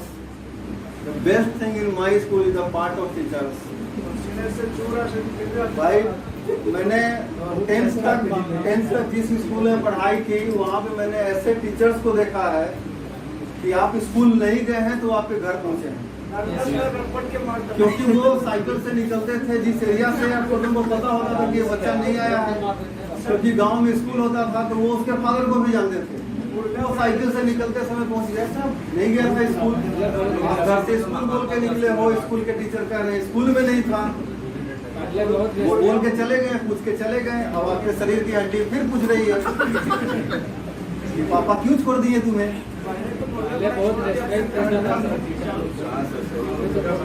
नहीं, वो मैं आज भी कर रहा हूँ। मुझे और वो व्यक्ति क्या सामने भगवान डॉक्टर नागेंद्र झा अगर मेरे सामने आ जाए जो मेरे टीचर थे तो मैं अभी भी उनके सामने नहीं बैठ पाता हूँ। बहुत सारे प्रोग्राम में गांव में बैठने का मौका मिला तो हम कुर्सी को खींच के पीछे लाए कि हम नहीं चाह रहे थे कि हमारे टीचर के पैरेलल हम आ जाएं या कैसा कुछ हो। ऐसे ही एक समझिए 2 मिनट के ब्रेक में मैं बता रहा हूँ कि पिछली बार छठ पूजा में जब मैं गांव गया था तो मन में बदमाशी दिया ना, मास्टर से मिल गया, ऐसे चले गए। पहले भी मिलते थे, मिल जाते थे, तो इस बार चले गए। सर के पास गए, सर प्रणाम। कौन? नाम बताएं सर। ये रो दिए सर। हमने सर क्या हुआ? सुन लो, हंस तो हम भी सकते हैं दोस्त, हम तो हंसने के लिए कह रहे हैं, सुन लो। वो रो दिए। मैंने पूछा सर क्या हुआ? बोले आप कोई मिलने नहीं आता। तुम क्यों आए? हमने सर हम मिलने ही आए। तो पिछला 3 साल से हम ये ड्यूटी बनाए कि अब जब भी गांव जाएंगे, अपने खेत तरफ जब निकले तो हम उनसे मिलेंगे जरूर। वो शेड्यूल में है, जैसे कि डेली रूटीन आप बनाते हैं तो गांव जाके मुझे क्या करना है उस रूटीन में शामिल है कि मैं अपने टीचर से, उस टीचर से स्पेशली जरूर मिलूंगा जो सबके सामने फीस के लिए मुझे मारते थे, डांटते थे। पैसा तो था नहीं, वो क्या करते थे कि साइड में बुला लेते थे, फीस दे देते थे और बोलते थे कल इसको आके दे देना सबके सामने। अब जब हम 10th पास कर गए तब तक समझ में नहीं आया कि सर क्यों हो रहा है। तो पूछे उनसे सर क्यों? तो बोले और सब तुम्हारे काम बिगड़ न जाए इसलिए। तो मैं उस टीचर को कैसे भूल सकता हूँ? डॉक्टर नागेंद्र साहब मेरे लिए उस समय एक कैटेगरी था कि हम उनको आज भी पूछते हैं, वो डॉक्टर नागेंद्र साहब। The power of the councils were also increased. It became necessary to present the details of annual income of the budget to the council. Members were given the right to ask questions about the working of the executive. इससे पहले हम बात कर रहे थे कि भारत मंत्री को ये अधिकार दिया गया कि वो 1 साल के लिए बजट ला सकता है। अब वहां पे उसको बताना भी पड़ेगा कि बजट का क्या स्थिति रहा, कहाँ खर्च किए और क्या नहीं किए। लेकिन members they are given the right to ask question about the working of the executive. किस चीज के ऊपर? बजट के ऊपर, कि बजट के हिसाब से ये कैसे काम हो रहा है। उन्हें सवाल पूछने का अधिकार दे दिया गया। याद रखिएगा, सवाल पूछने का अधिकार दिया गया है।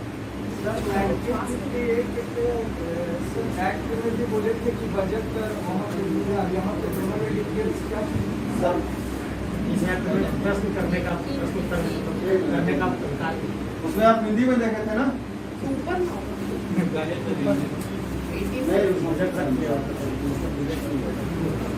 परिषद के अधिकारों में वृद्धि की गई। वार्षिक आय या बजट का ब्यौरा परिषद में प्रस्तुत करना आवश्यक हो गया। It's becomes compulsory. वहीं पे बात वही की हो रही है। आप क्या समझिए, पहले क्या था कि भारत मंत्री वहां पे एनुअल बजट प्रेजेंट करते थे पास कराने के लिए, और यहाँ क्या कह रहा है कि वार्षिक आय या बजट का ब्यौरा, प्रॉफिट एंड लॉस, बजट का क्या इम्पैक्ट रहा जो आप यहाँ से ले गए, उसे बताना कंपलसरी कर दिया गया। पहले बजट पास कर दिया जाता था, उसका कुछ वहां पे रिजल्ट नहीं बताया जाता था। इस एक्ट में ये कंपलसरी कर दिया गया कि इंडियन टेरिटरी क्षेत्र से ब्रिटेन पार्लियामेंट को क्या मिल रहा है, या बजट का प्रोविजन जो किया गया है उसका रिपोर्ट क्या है, ये बताने के लिए अब कंपलसरी कर दिया गया। पहले कंपलसरी नहीं, अब कंपलसरी कर दिया गया। ठीक है। और सदस्यों को कार्यपालिका के काम के बारे में प्रश्न पूछने का अधिकार दे दिया गया। फिर अब वो पूछ सकते हैं कि एक्सिक्यूटिव यहाँ पे कैसे फंक्शन करते हैं। ये पार्ट पहले में 1892।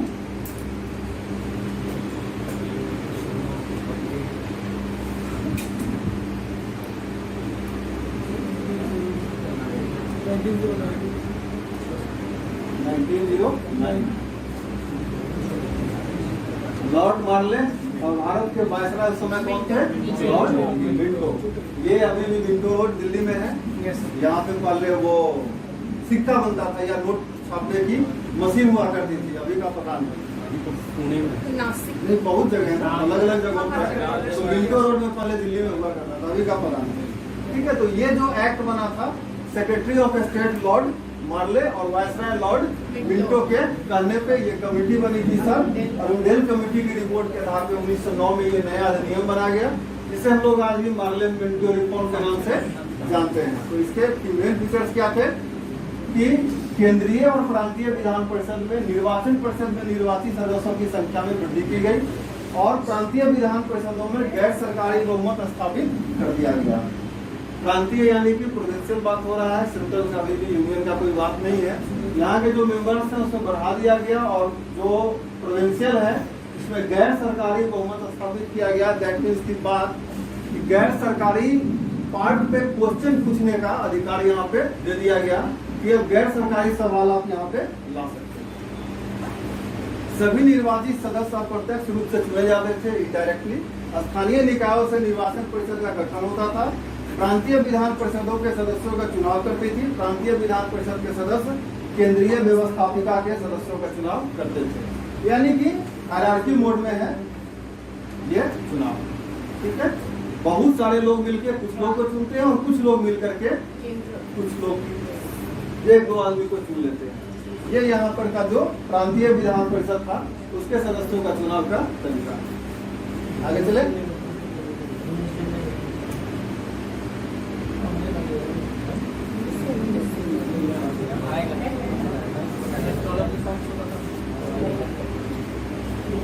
For the first time, a separate electoral system was introduced. A special concession given to the Muslims representation. He was given the right to send more representatives in proportion to the population of Central Provincial Legislative Council. ठीक है।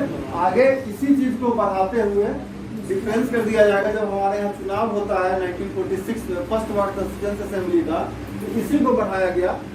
वो 1946 में आगे के provisions में हम देखेंगे कि मुस्लिम के साथ कुछ और लोगों को रिजर्वेशन दिया गया है इलेक्शन में। ये बात अभी तक इलेक्शन की हो रही है, ठीक है। अच्छा, ये जब रिजर्वेशन की बात की तो खैर तो ये पहली बार रिजर्वेशन का आ गया कि मुस्लिम के लिए रिजर्व कर दिया गया, यानी कि ये पहली बार कम्युनल टाइप का कोई चीज बनाया गया। ये क्वेश्चन डायरेक्टली इसी टाइप से पूछा जाता है कि किस एक्ट में पहली बार सांप्रदायिकता की नींव रखी गई थी, या फर्स्ट टाइम ऐसा कोई पिलर बना जो कम्युनल एक्टिविटी इंडिया में बनाया था इलेक्शन के जरिए। तो ये एक्ट वो एक जनरल जो परसेप्शन है रिजर्वेशन के बारे में, तो वो कौन सा रिजर्वेशन है जो 10 साल के लिए ही हुआ था कॉन्स्टिट्यूशन में? ऐसा सवाल को सुनिए। एक कॉमन परसेप्शन है रिजर्वेशन के बारे में कि जब रिजर्वेशन 10 साल के लिए ही अम्बेडकर जी लाए थे तो उसे आज तक क्यों जारी रखा गया? तो मेरा प्रश्न यह है कि अम्बेडकर जी किस प्रकार के रिजर्वेशन को 10 साल के लिए लाए थे? हाँ, एमपी के इलेक्शन के लिए सर जो सोशली बैकवर्ड लोग हैं उन लोग को 10 साल फुलफिलमेंट हो जाने के बाद फिर वो ऑफ कर देंगे। पीछे ऐसा कोई आवाज यहाँ तक आने दीजिएगा, तो इतना लाउड कर दीजिए कि सुन पाए हम। SC/ST के लिए सब लाए। हाँ, ये एकदम गलत जवाब। इस परसेप्शन को भूल जाइए, इस परसेप्शन को भूल जाइए। क्या नाम है आपका? विवेक, बिल्कुल सही कहे हैं। रिप्रेजेंटेटिव्स की जो बात थी ना, उस रिजर्वेशन को 10 साल के लिए लाया गया था। जो लोकसभा या विधानसभा में जो सीट आरक्षित है, ठीक है, उस सीट के आरक्षण के बारे में 10 साल की बात की गई थी, ना कि बाद बाकी किसी भी आरक्षण के बारे में आप बात करते हैं वो 10 साल की बात थी। इसीलिए आप सुनते होंगे कि ये इसी आरक्षण को हमेशा कुछ साल के लिए कॉन्स्टिट्यूशनल अमेंडमेंट करके बढ़ा दिया जाएगा। अभी 2036 तक बढ़ा हुआ है, ठीक है। तो वो 10 साल का बात है। और कोई रिजर्वेशन आप जो इकोनॉमिकली बैकवर्ड का बात कर रहे हैं, आप सर जो SC/ST का बात कर रहे हैं, नहीं सर, बिल्कुल नहीं। जब इस तरह का संदेश कहीं से उत्प्रेरित हो करके इसके फॉरवर्ड होके आए तो kindly Google it, kindly Google it. आपको बताएगा वो कि सर नहीं, हम लोग को गलत समझा दिया जाता है। फिर आरक्षण क्यों मिल रहा है? अरे सोशली बैकवर्ड को मिल रहा है। जब आर्टिकल 16(4) में आएंगे तो वहाँ बात कर लेंगे कि क्यों है। पहला तो यहाँ क्वेश्चन ये था कि जनरल परसेप्शन है कि आरक्षण 10 साल के लिए था, तो क्यों रखे हुए हैं? एक्चुअली आपको ये पता ही नहीं था कि ये 10 साल वाला आरक्षण कौन सा है। इससे पहले आज तक आप यही जानते थे कि नौकरी में 10 साल का आरक्षण या शिक्षा में 10 साल का आरक्षण, यही ना एक कॉमन परसेप्शन था। लेकिन ऐसा था नहीं, वो है रिप्रेजेंटेटिव्स का। लोकसभा और विधानसभा में जो सीट रिजर्व है उसके संदर्भ की बात है, ठीक है। 16(4) में आएंगे तो ये सवाल आप जरूर कीजिएगा कि आरक्षण है तो क्यों, जरूरी है या नहीं। ये आप चाहे तो बात कर सकते हैं, लेकिन आएंगे वहां। तो ये फर्स्ट टाइम ऐसा था कि एक इस प्रकार का एक्ट यहाँ पे आया जिसमें कि कम्युनल टाइप का कोई रिप्रेजेंटेशन डाला गया। Arrangements were made to appoint an Indian member in the executive committee of the Governor General. Satyendra Sinha appointed as the first Indian member. आप जो सवाल पूछ रहे थे अभी इसमें से पहले कोई व्यक्ति कि काउंसिल में कोई आया था कि मैंने कहा था कि आगे क्या एक्ट देखेंगे, वो यही है कि गवर्नर जनरल के काउंसिल में पहली बार किसी भारतीय को शामिल किया गया और सत्येंद्र सिन्हा वो पहले भारतीय थे और यही भारतीय पढ़े लिखे थे जो पहली बार अध्यक्ष बने थे, अस्थायी अध्यक्ष, ठीक है, अस्थायी अध्यक्ष बने। The scope of the legislature was expanded. Members were given the right to make budget proposal and ask questions on matter of public interest. The subject which were kept out of the preview of the legislature were the armed force, foreign relation and the princely state. इसको छोड़ करके वो प्रश्न पूछ सकते थे कहाँ पे, केवल और केवल बजट पर और पब्लिक इंटरेस्ट के मामले में, लेकिन इन मामलों में वो प्रश्न नहीं पूछ सकते। ये अधिकार दिया गया भारतीयों को। The scope of the legislature were expanded. Members were given the right to make budget proposal and ask the question on public interest. लेकिन इन चीजों को छोड़ के आर्म फोर्सेस, फॉरेन रिलेशन और प्रिंसिपल स्टेट के रिलेशन पे वो सदन में सवाल या काउंसिल में क्वेश्चन नहीं कर सकते।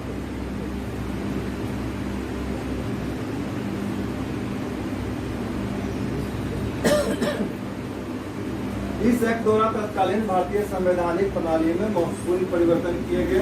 पहला है केंद्रीय विधान परिषद यानी सेंट्रल लेजिस्लेटिव काउंसिल का स्थान राज्य परिषद यानी कि उच्च सदन और विधानसभा निम्न सदन को द्विसदनीय विधानमंडल ने ले लिया, लेकिन सदस्यों को वहां पे नामजद करने की शक्ति बनाए रखी गई। फिर भी प्रत्येक सदन के निर्वाचित सदस्य का बहुमत होना सुनिश्चित किया गया। अब यहाँ पे 1919 और 1935 में जो आप ये दो चीज पढ़ते हैं उसका बेसिक फर्क समझिए। यहाँ पे द्विसदन की स्थापना की गई और 35 में केंद्र स्तर पे 2 सदन आया, ठीक है। तो दोनों बात को समझिए। वहां पे केंद्र में आया 1935 में, ये दोनों क्वेश्चन डायरेक्टली आते हैं कि कहाँ पे ये दोनों में कंफ्यूजन रहता है। तो याद रखिएगा कि जो आगे चल के हुआ है वो यूनियन यानी केंद्र स्तर पे हुआ है, वहां पे 2 सदन की व्यवस्था की गई और यहाँ पे अभी से ही राज्यों में 2 सदनों की व्यवस्था कर दी गई है, एक अपर हाउस है और एक लोअर हाउस है। तो इस चीज को याद रखना है। 1919 में नीचे, 1935 में ऊपर, वहां पे भी लोकसभा राज्यसभा का निर्माण हुआ 35 में और यह किया गया है यहाँ पे। सदस्यों का चुनाव सीमांकित यानी कि लिमिटेड एग्जाम निर्वाचन क्षेत्रों द्वारा प्रत्यक्ष रूप से किया जाना था। मताधिकार का विस्तार किया गया। निर्वाचक मंडल के लिए यानी कि इलेक्ट्रॉन जो काउंसिल है उसके लिए एक बनाया गया रूल्स रेगुलेशन सामुदायिक समूह, निवास और संपत्ति पर आधारित कर दिया गया। चुनाव को सीमित कर दिया गया कि किस किस क्षेत्रों में चुनाव को होना है और चुनाव में भाग लेने वाले या कहां से क्या आएंगे उनको सीमित कर दिया गया। ये उनका लिमिटेशन था, ये 1919 का था। लेकिन फिर भी कहेंगे उसका सबसे ज्यादा एक ही क्वेश्चन 1919 से यही आता है, इससे ज्यादा क्वेश्चन इस पे नहीं है।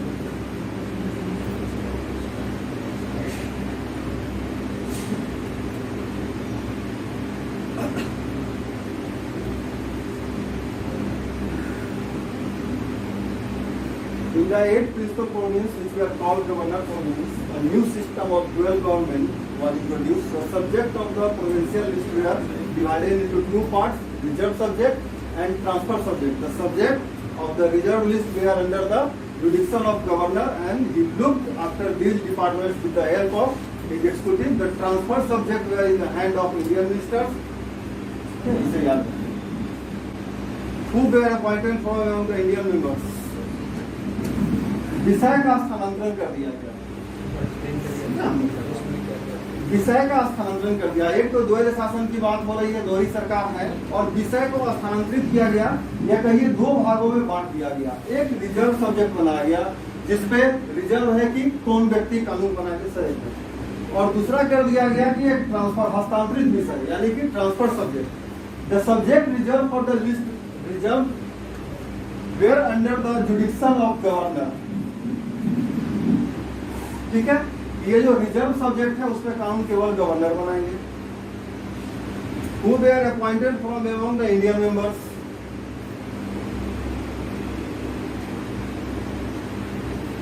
नहीं समझ में आया। जिनको नहीं आया वो बताइए। लिस्ट में क्या क्या था वो? सब्जेक्ट लिस्ट में क्या है इसका कहीं पे कोई किसी बुक में लिखा नहीं गया है कि ट्रांसफर सब्जेक्ट में और रिजर्व सब्जेक्ट में कौन कौन सा सब्जेक्ट जाएगा। सारे बुक्स में जितने मेरे पास है मैं पढ़ पाया उसमें केवल यही है कि 2 सब्जेक्ट थे, एक रिजर्व थे यानी कि रिजर्व किया गया था, एक हस्तांतरित विषय था, ट्रांसफर था, एक रिजर्व था। यही 2 चीज मुझे पढ़ने को मिला, इससे ज्यादा कुछ नहीं। क्या यहाँ पे शक्ति का विकेंद्रीकरण कर, हाँ, शक्ति का विकेंद्रीकरण आप कह सकते हैं कि पावर दे दिया गया है कि आप इस पे अपना कानून बना सकते हैं। आप उसे आज के शेड्यूल में कौन सा शेड्यूल देखेंगे?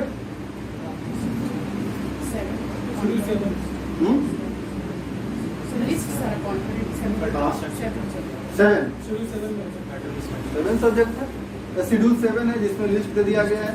ठीक है, आगे चले, ऑलमोस्ट लास्ट की तरफ है 1935 का। जब आप सोर्स ऑफ द कॉन्स्टिट्यूशन पढ़ेंगे आगे हम लोग, उसमें 2 आते हैं, एक इंटरनल सोर्स और एक एक्सटर्नल सोर्स। तो इंटरनल सोर्स में जो 1935 है वो यही है। उस 1935 में 321 अनुच्छेद और 10 अनुसूचियां थी। हम लोग इसको नहीं पूरा पढ़ने वाले हैं। इस 1935 का जो मेन फीचर्स था केवल उसी को देखेंगे।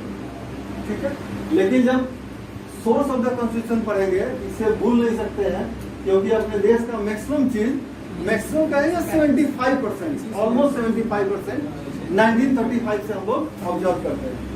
इस अधिनियम द्वारा अखिल भारतीय संघ का प्रावधान किया गया, यानी कि ऑल इंडिया के बारे में हम बात कर रहे हैं।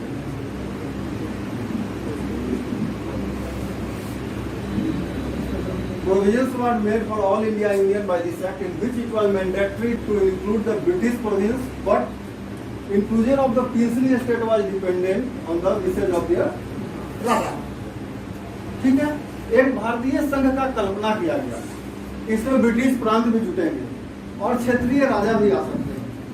जो क्षेत्रीय परिषदें हैं वो भी परिषद नहीं, जो क्षेत्रीय राजा महाराजा हैं, जो राज्य है क्षेत्रीय राज्य, वो आएंगे, प्रिंसली स्टेट आ सकते हैं। उनके लिए मैंडेटरी नहीं था कि आपको आना है, आना न आना राजा के निर्भर के ऊपर बात कर रहा है।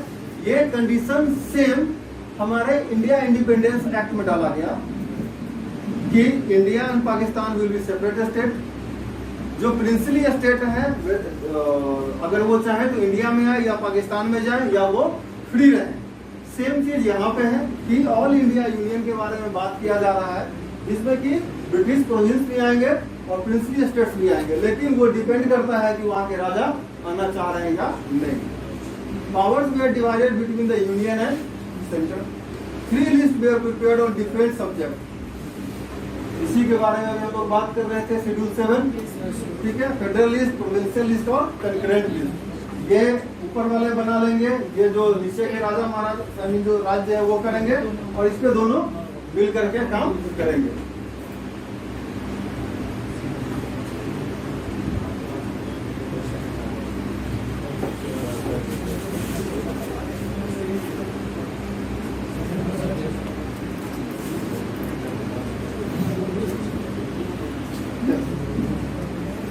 एक्ट ऑफ 1999 में वो प्रोविंस के लिए जो एक्ट इम्प्लीमेंट किया गया था उसको बांट दिया गया। Subject of the central government way divided in 2 parts. Protected संरक्षित है, किस पे कानून कौन बनाएगा, वहाँ पे रिजर्व का, ये प्रोटेक्टेड है। और ट्रांसफर सब्जेक्ट यानी कि हस्तांतरित विषय की आपको protected subject were under the jurisdiction of governor general and while the administration of the transfer subject was included in the council of ministers. राष्ट्रपति जब चाहे तब अपना अध्यादेश ले आएंगे। आप इसको आज के कंसर्न में मत समझिए। बाद बाकी जो ट्रांसफर विषय है वो दे दिया गया काउंसिल ऑफ मिनिस्टर के लिए कि आपको इस पर कानून काम करना है। बाद बाकी ये सारा काम जो प्रोटेक्टेड एरिया में है उसे मैं करूँगा। आप ज्योग्राफी में जो रिजर्व फॉरेस्ट, प्रोटेक्टेड फॉरेस्ट और ओपन फॉरेस्ट पढ़ते हैं तो ओपन को छोड़ दीजिए। बात एक ऐसा समझिए जहाँ पे कि गवर्नर जनरल केवल और केवल प्रोटेक्टेड पे काम करेंगे और जो ट्रांसफर सब्जेक्ट है उसे उनके काउंसिल ऑफ मिनिस्टर्स लॉ बना सकते हैं और काम कर सकते हैं। ये है 1935 के केंद्र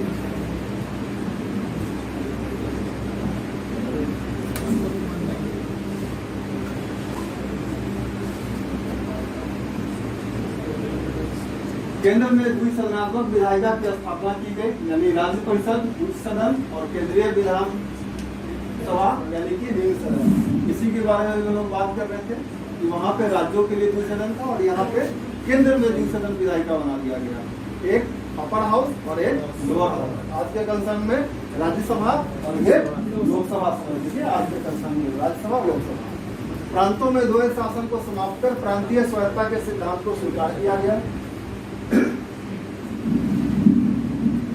समाप्त कर दिया गया और प्रांतीय स्वायत्तता के सिद्धांत को स्वीकार किया गया। वहां पे नहीं है, उनको फ्री कर दिया गया कि आप अपना एडमिनिस्ट्रेशन अपने हिसाब से कर लीजिए, क्योंकि केंद्र अपना यहाँ पे शासन बना लिया।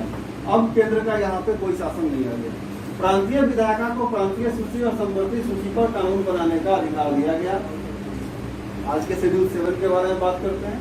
प्रांतीय विधानमंडल को अनेक शक्तियां दी गई। मंत्री परिषद को विधानमंडल के प्रति जिम्मेदार बना दिया गया, वो आज भी है, और एक अविश्वास प्रस्ताव पर उसे पंचूत कर सकता था। विधानमंडल प्रश्नों तथा अनुपूरक प्रश्नों के माध्यम से प्रश्नों पर कुछ प्रशासन पर नियंत्रण रख सकता था। ठीक है, तो ये अविश्वास प्रस्ताव आज भी हमारे पास है। तो प्रांतीय विधानमंडल को जो पावर दी गई कि जो उनको हेड है चलाने वाले, उनको हटाने का पावर उनमें वेस्टेड किया गया।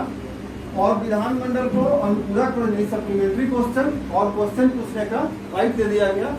क्वेश्चन के बाद सप्लीमेंट्री क्वेश्चन होता है, यानी कि एक प्रश्न यदि आप मुझसे पूछे, मैंने उसका जवाब दे दिया और मेरे जवाब में एक और प्रश्न रह गया, तो जो सेम क्वेश्चन से लगा हुआ दूसरा क्वेश्चन पूछ रहे हैं वो होता है सप्लीमेंट्री क्वेश्चन। ठीक, और एक तो हो गया मेन क्वेश्चन, आपने पूछा कि सर आप कैसे आए, ऐसे ऐसे बस से मैं आ गया, तो सप्लीमेंट्री क्वेश्चन यही होगा कि बस से उतरने के बाद यहाँ तक कैसे आए। लेकिन जैसे ही आप ये पूछ लीजिएगा कि रास्ते में कुछ खाना खाए थे, this forms a new question, it's not the supplementary question. Travelling के ऊपर अगर मैं बस से ट्रेवल कर रहा हूँ, इस बस के ट्रैवलिंग से ही क्वेश्चंस आते जा रहे हैं, तो एक मेन फॉर्म का क्वेश्चन है, बाद बाकी इस ट्रैवलिंग पर आते जाएंगे सप्लीमेंट्री क्वेश्चन। जैसे ही आपने पूछा कि बस से उतर के खाना क्या खाए थे, ये हो गया सेकंड पार्ट का क्वेश्चन, ये सप्लीमेंट्री क्वेश्चन नहीं है। ठीक है, तो वो क्वेश्चन पूछने का राइट दे दिया गया। और बर्मा को भारत से अलग कर दिया गया। उड़ीसा और सिंध नाम से दो नए प्रोविंस बना दिए गए। बर्मा, जिसे आज आप म्यांमार कहते हैं, उसे भारत से अलग कर दिया गया। और उड़ीसा और सिंध, सिंध कौन सा? पाकिस्तान का कुछ पार्ट, और पंजाब का जो है वो सिंध कहा जाता था, वो हिस्सा। ठीक, और इस अधिनियम द्वारा एक संघीय बैंक, जिसे हम लोग आज RBI कहते हैं, और संघीय न्यायालय, जिसे आज आप सुप्रीम कोर्ट कहते हैं, की स्थापना की गई। और फर्स्ट क्वेश्चन मेरा यही था कि 1935 के दौरान जिस फेडरल कोर्ट की बात की गई है, उसकी स्थापना कब की गई? ठीक है, वो था 1937 में। यहाँ है कि स्थापना का प्रावधान किया गया, स्थापना नहीं किया गया था। क्वेश्चन था कि 1935 के बाद स्थापना कब किया गया, तो प्रश्न के लिए अलग था। भारतीय स्वतंत्रता अधिनियम 1947 और 1935 से लेकर के 1935 में प्रथम विश्व युद्ध से लेकर के द्वितीय विश्व युद्ध तक के घटना को समझिए। वो कांग्रेस वाला बात तो वहाँ बिल्कुल सही है कि कांग्रेस एक ऐसा प्लेटफॉर्म था। एक्चुअली 1985 से पहले भारत के अलग अलग क्षेत्रों में अलग अलग आंदोलनकारी थे या स्वतंत्रता वाले लोग थे जो ब्रिटिशर्स से मांग कर रहे थे कि ये कर दो, वो कर दो, वो कर दो। तो उनके पास समय नहीं होता था कि वो सबको सुने। तो उन्होंने इसके लिए क्या किया, एक संगठन बनाया जिसे हम आज कहते हैं कांग्रेस। कांग्रेस कोई भारतीय के लिए नहीं था, उन्होंने अपने लिए बनाया कि आप अपनी सारे डिमांड्स को कलेक्टिवली एक जगह लेके आइए, और इस कांग्रेस में ब्रिटिशर्स और इंडियंस दोनों बैठेंगे, और यहाँ से फिल्टर होकर के वो जाएगा उस जगह पे जहाँ पे उस डिमांड को मानना है। तो कांग्रेस की स्थापना इसीलिए की गई थी, इसलिए 1885 के बाद देश में जो भी आंदोलन होते थे वो कांग्रेस के साथ होते थे।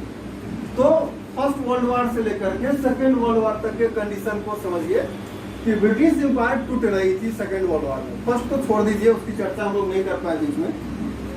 1942 तक आते आते वो टूट गए। ऊपर से गांधी जी का आंदोलन चल रहा था अलग अलग, क्योंकि 1915 में जब वो आया उसी समय से लेकर के देश के अलग अलग हिस्सों में अलग अलग बातों को लेकर के, हर समय वो जरूरी नहीं था कि आज़ादी के लिए ही था। अगर वो टाटा स्टील का लेबर प्रॉब्लम सॉल्व करने आते हैं तो वो इंडिपेंडेंस का नहीं मामला था, ठीक है। लेकिन वो नील वाला खेती में जाते हैं चंपारण में, तो वो इंडिपेंडेंस से जुड़ा मामला था, क्योंकि वो ब्रिटिशर्स के अगेंस्ट। लेकिन टाटा स्टील वाला में आते हैं तो वैसा कुछ वो आज़ादी से नहीं था। तो सेकेंड वर्ल्ड वॉर में ब्रिटिशर्स की हालत खराब हो चुकी थी।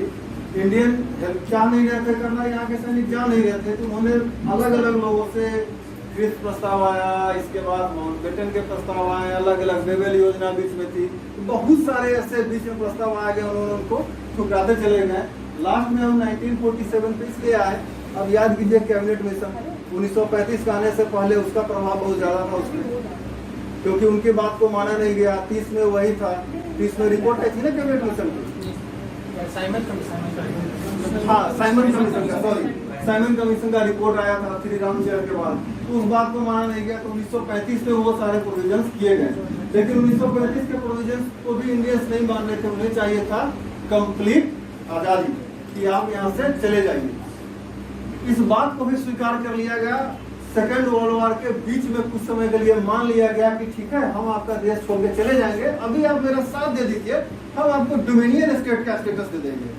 ये बोल रहे थे वो सब, नहीं भाई, पूरा का पूरा चाहिए, आधा पे अब नहीं चलेगा, हमें पूरा दे दो।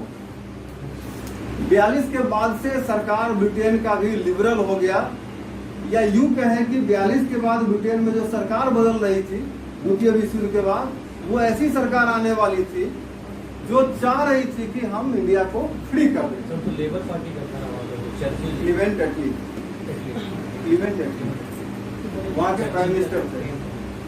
वहाँ के पेन कौन? चर्चिल नहीं, एटली, क्लीवेंट एटली।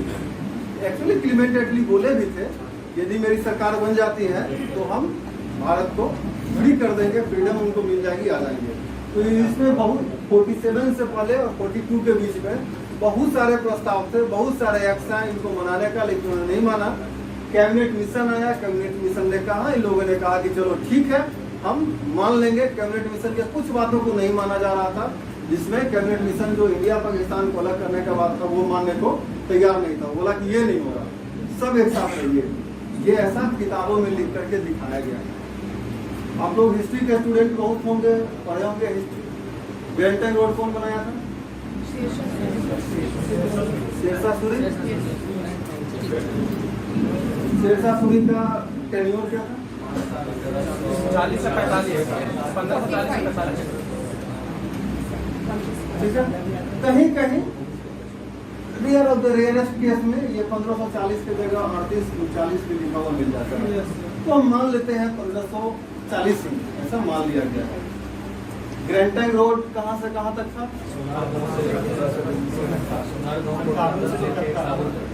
काबुल तक, आज का कंधार समझिए, सो आज के बांग्लादेश के चटगांव तक। ठीक, ऑलमोस्ट डिस्टेंस कितना था ये? 2500 किलोमीटर। ठीक, इस मुगल शासक की हाथों पर सीएम, इस मुगल शासक का टेन्योर 5 साल का है। चलो हम थोड़ा उदार हो जाते हैं, मैंने कहा कि 30 से 8 में आया था, 7 साल का है, 7 साल मान लेते हैं। आप में से कोई आदमी मान सकते हैं कि 7 साल में उस समय 2500 किलोमीटर रोड बन जाएगी? सर वो रोड पहले से बना हुआ था, से बहुत इसको ये किया उसके ऊपर मतलब ऐसा संभव है क्या? नहीं सर। आप कहेंगे कि ये हिस्ट्री की बात क्यों यहाँ हो रही है? वो इसीलिए कि कैबिनेट मिशन चाहता था कि इंडिया पाकिस्तान अलग ना हो। ऑन पेपर वो चाहता था कि ऐसा ना हो, लेकिन आग तुम लोगों की लगाई हुई थी कि तुम अलग हो जाओ, तुम्हारे लिए वहां ज्यादा जगह पे है, तुम वहां जा सकते हो। लेकिन पेपर पे उन्होंने इसकी कभी स्वीकृति नहीं दी कि ऐसा नहीं होना चाहिए। ठीक है, इसको देखते हैं। भारत पाकिस्तान नामक 2 डोमिनियन की स्थापना के लिए 15 अगस्त 1947 की तारीख तय कर दी गई। भारत का क्षेत्रीय विभाजन भारत तथा पाकिस्तान के रूप में करने, बंगाल एवं पंजाब में 2-2 प्रांत बनाने का प्रस्ताव किया गया। पाकिस्तान को मिलने वाले क्षेत्रों को छोड़कर ब्रिटिश भारत में सम्मिलित सभी प्रांत भारत में सम्मिलित माने गए। पूर्वी बंगाल, पश्चिम बंगाल, असम, सिलहट जिले को पाकिस्तान में सम्मिलित किया जाना था। ये बनाया गया था 1947।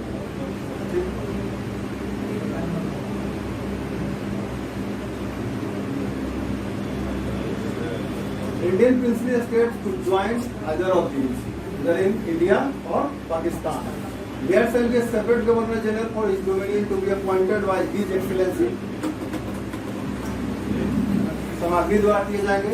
The Governor General shall represent His Majesty for the purpose of government of dominions. Bharat और पाकिस्तान दोनों के लिए वो करेंगे। There shall be a separate legislator for each dominion which shall have full authority to make acts. And the British Parliament cannot do any interference. आजादी के देने के लिए दोनों जो अलग हो जाएंगे उनको अपना अपना बनाना पड़ेगा एक्ट, और ब्रिटिश पार्लियामेंट का इसमें कोई प्रकार का इंटरफेरेंस नहीं होगा। लेकिन ऐसा हुआ नहीं, जो ऊपर जो बातें लिखी हुई है वैसा कुछ नहीं हुआ, केवल भारत और पाकिस्तान ही अलग हुए। और ये जो कहानी थी आगे चल के हम लोग देखेंगे, जब स्टेट रीऑर्गेनाइजेशन पढ़ेंगे तो ये क्लियर होगा कि ये प्रिंसिपल स्टेट्स गए कहाँ पे। ठीक है, 10 according to the Indian independence act 1947 and 15 अगस्त 1947 to independent nation name India and Pakistan were formed. ये बड़ा इजीली है यहाँ पे बता देना, कह देना कि ऐसा ऐसा हो गया था। दरअसल वो 1947 का ये जो आप पढ़ रहे हैं ना कि 1947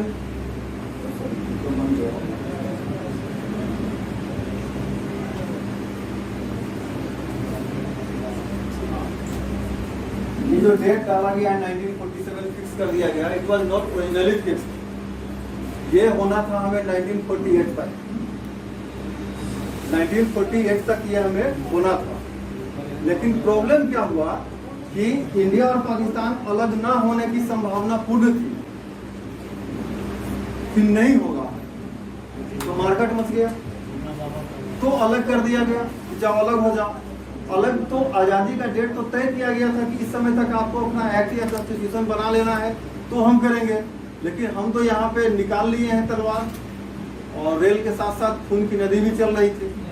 इधर से रेल जा रही है लाश लेकर, तो उधर से आ रही थी डेड बॉडी लेकर के।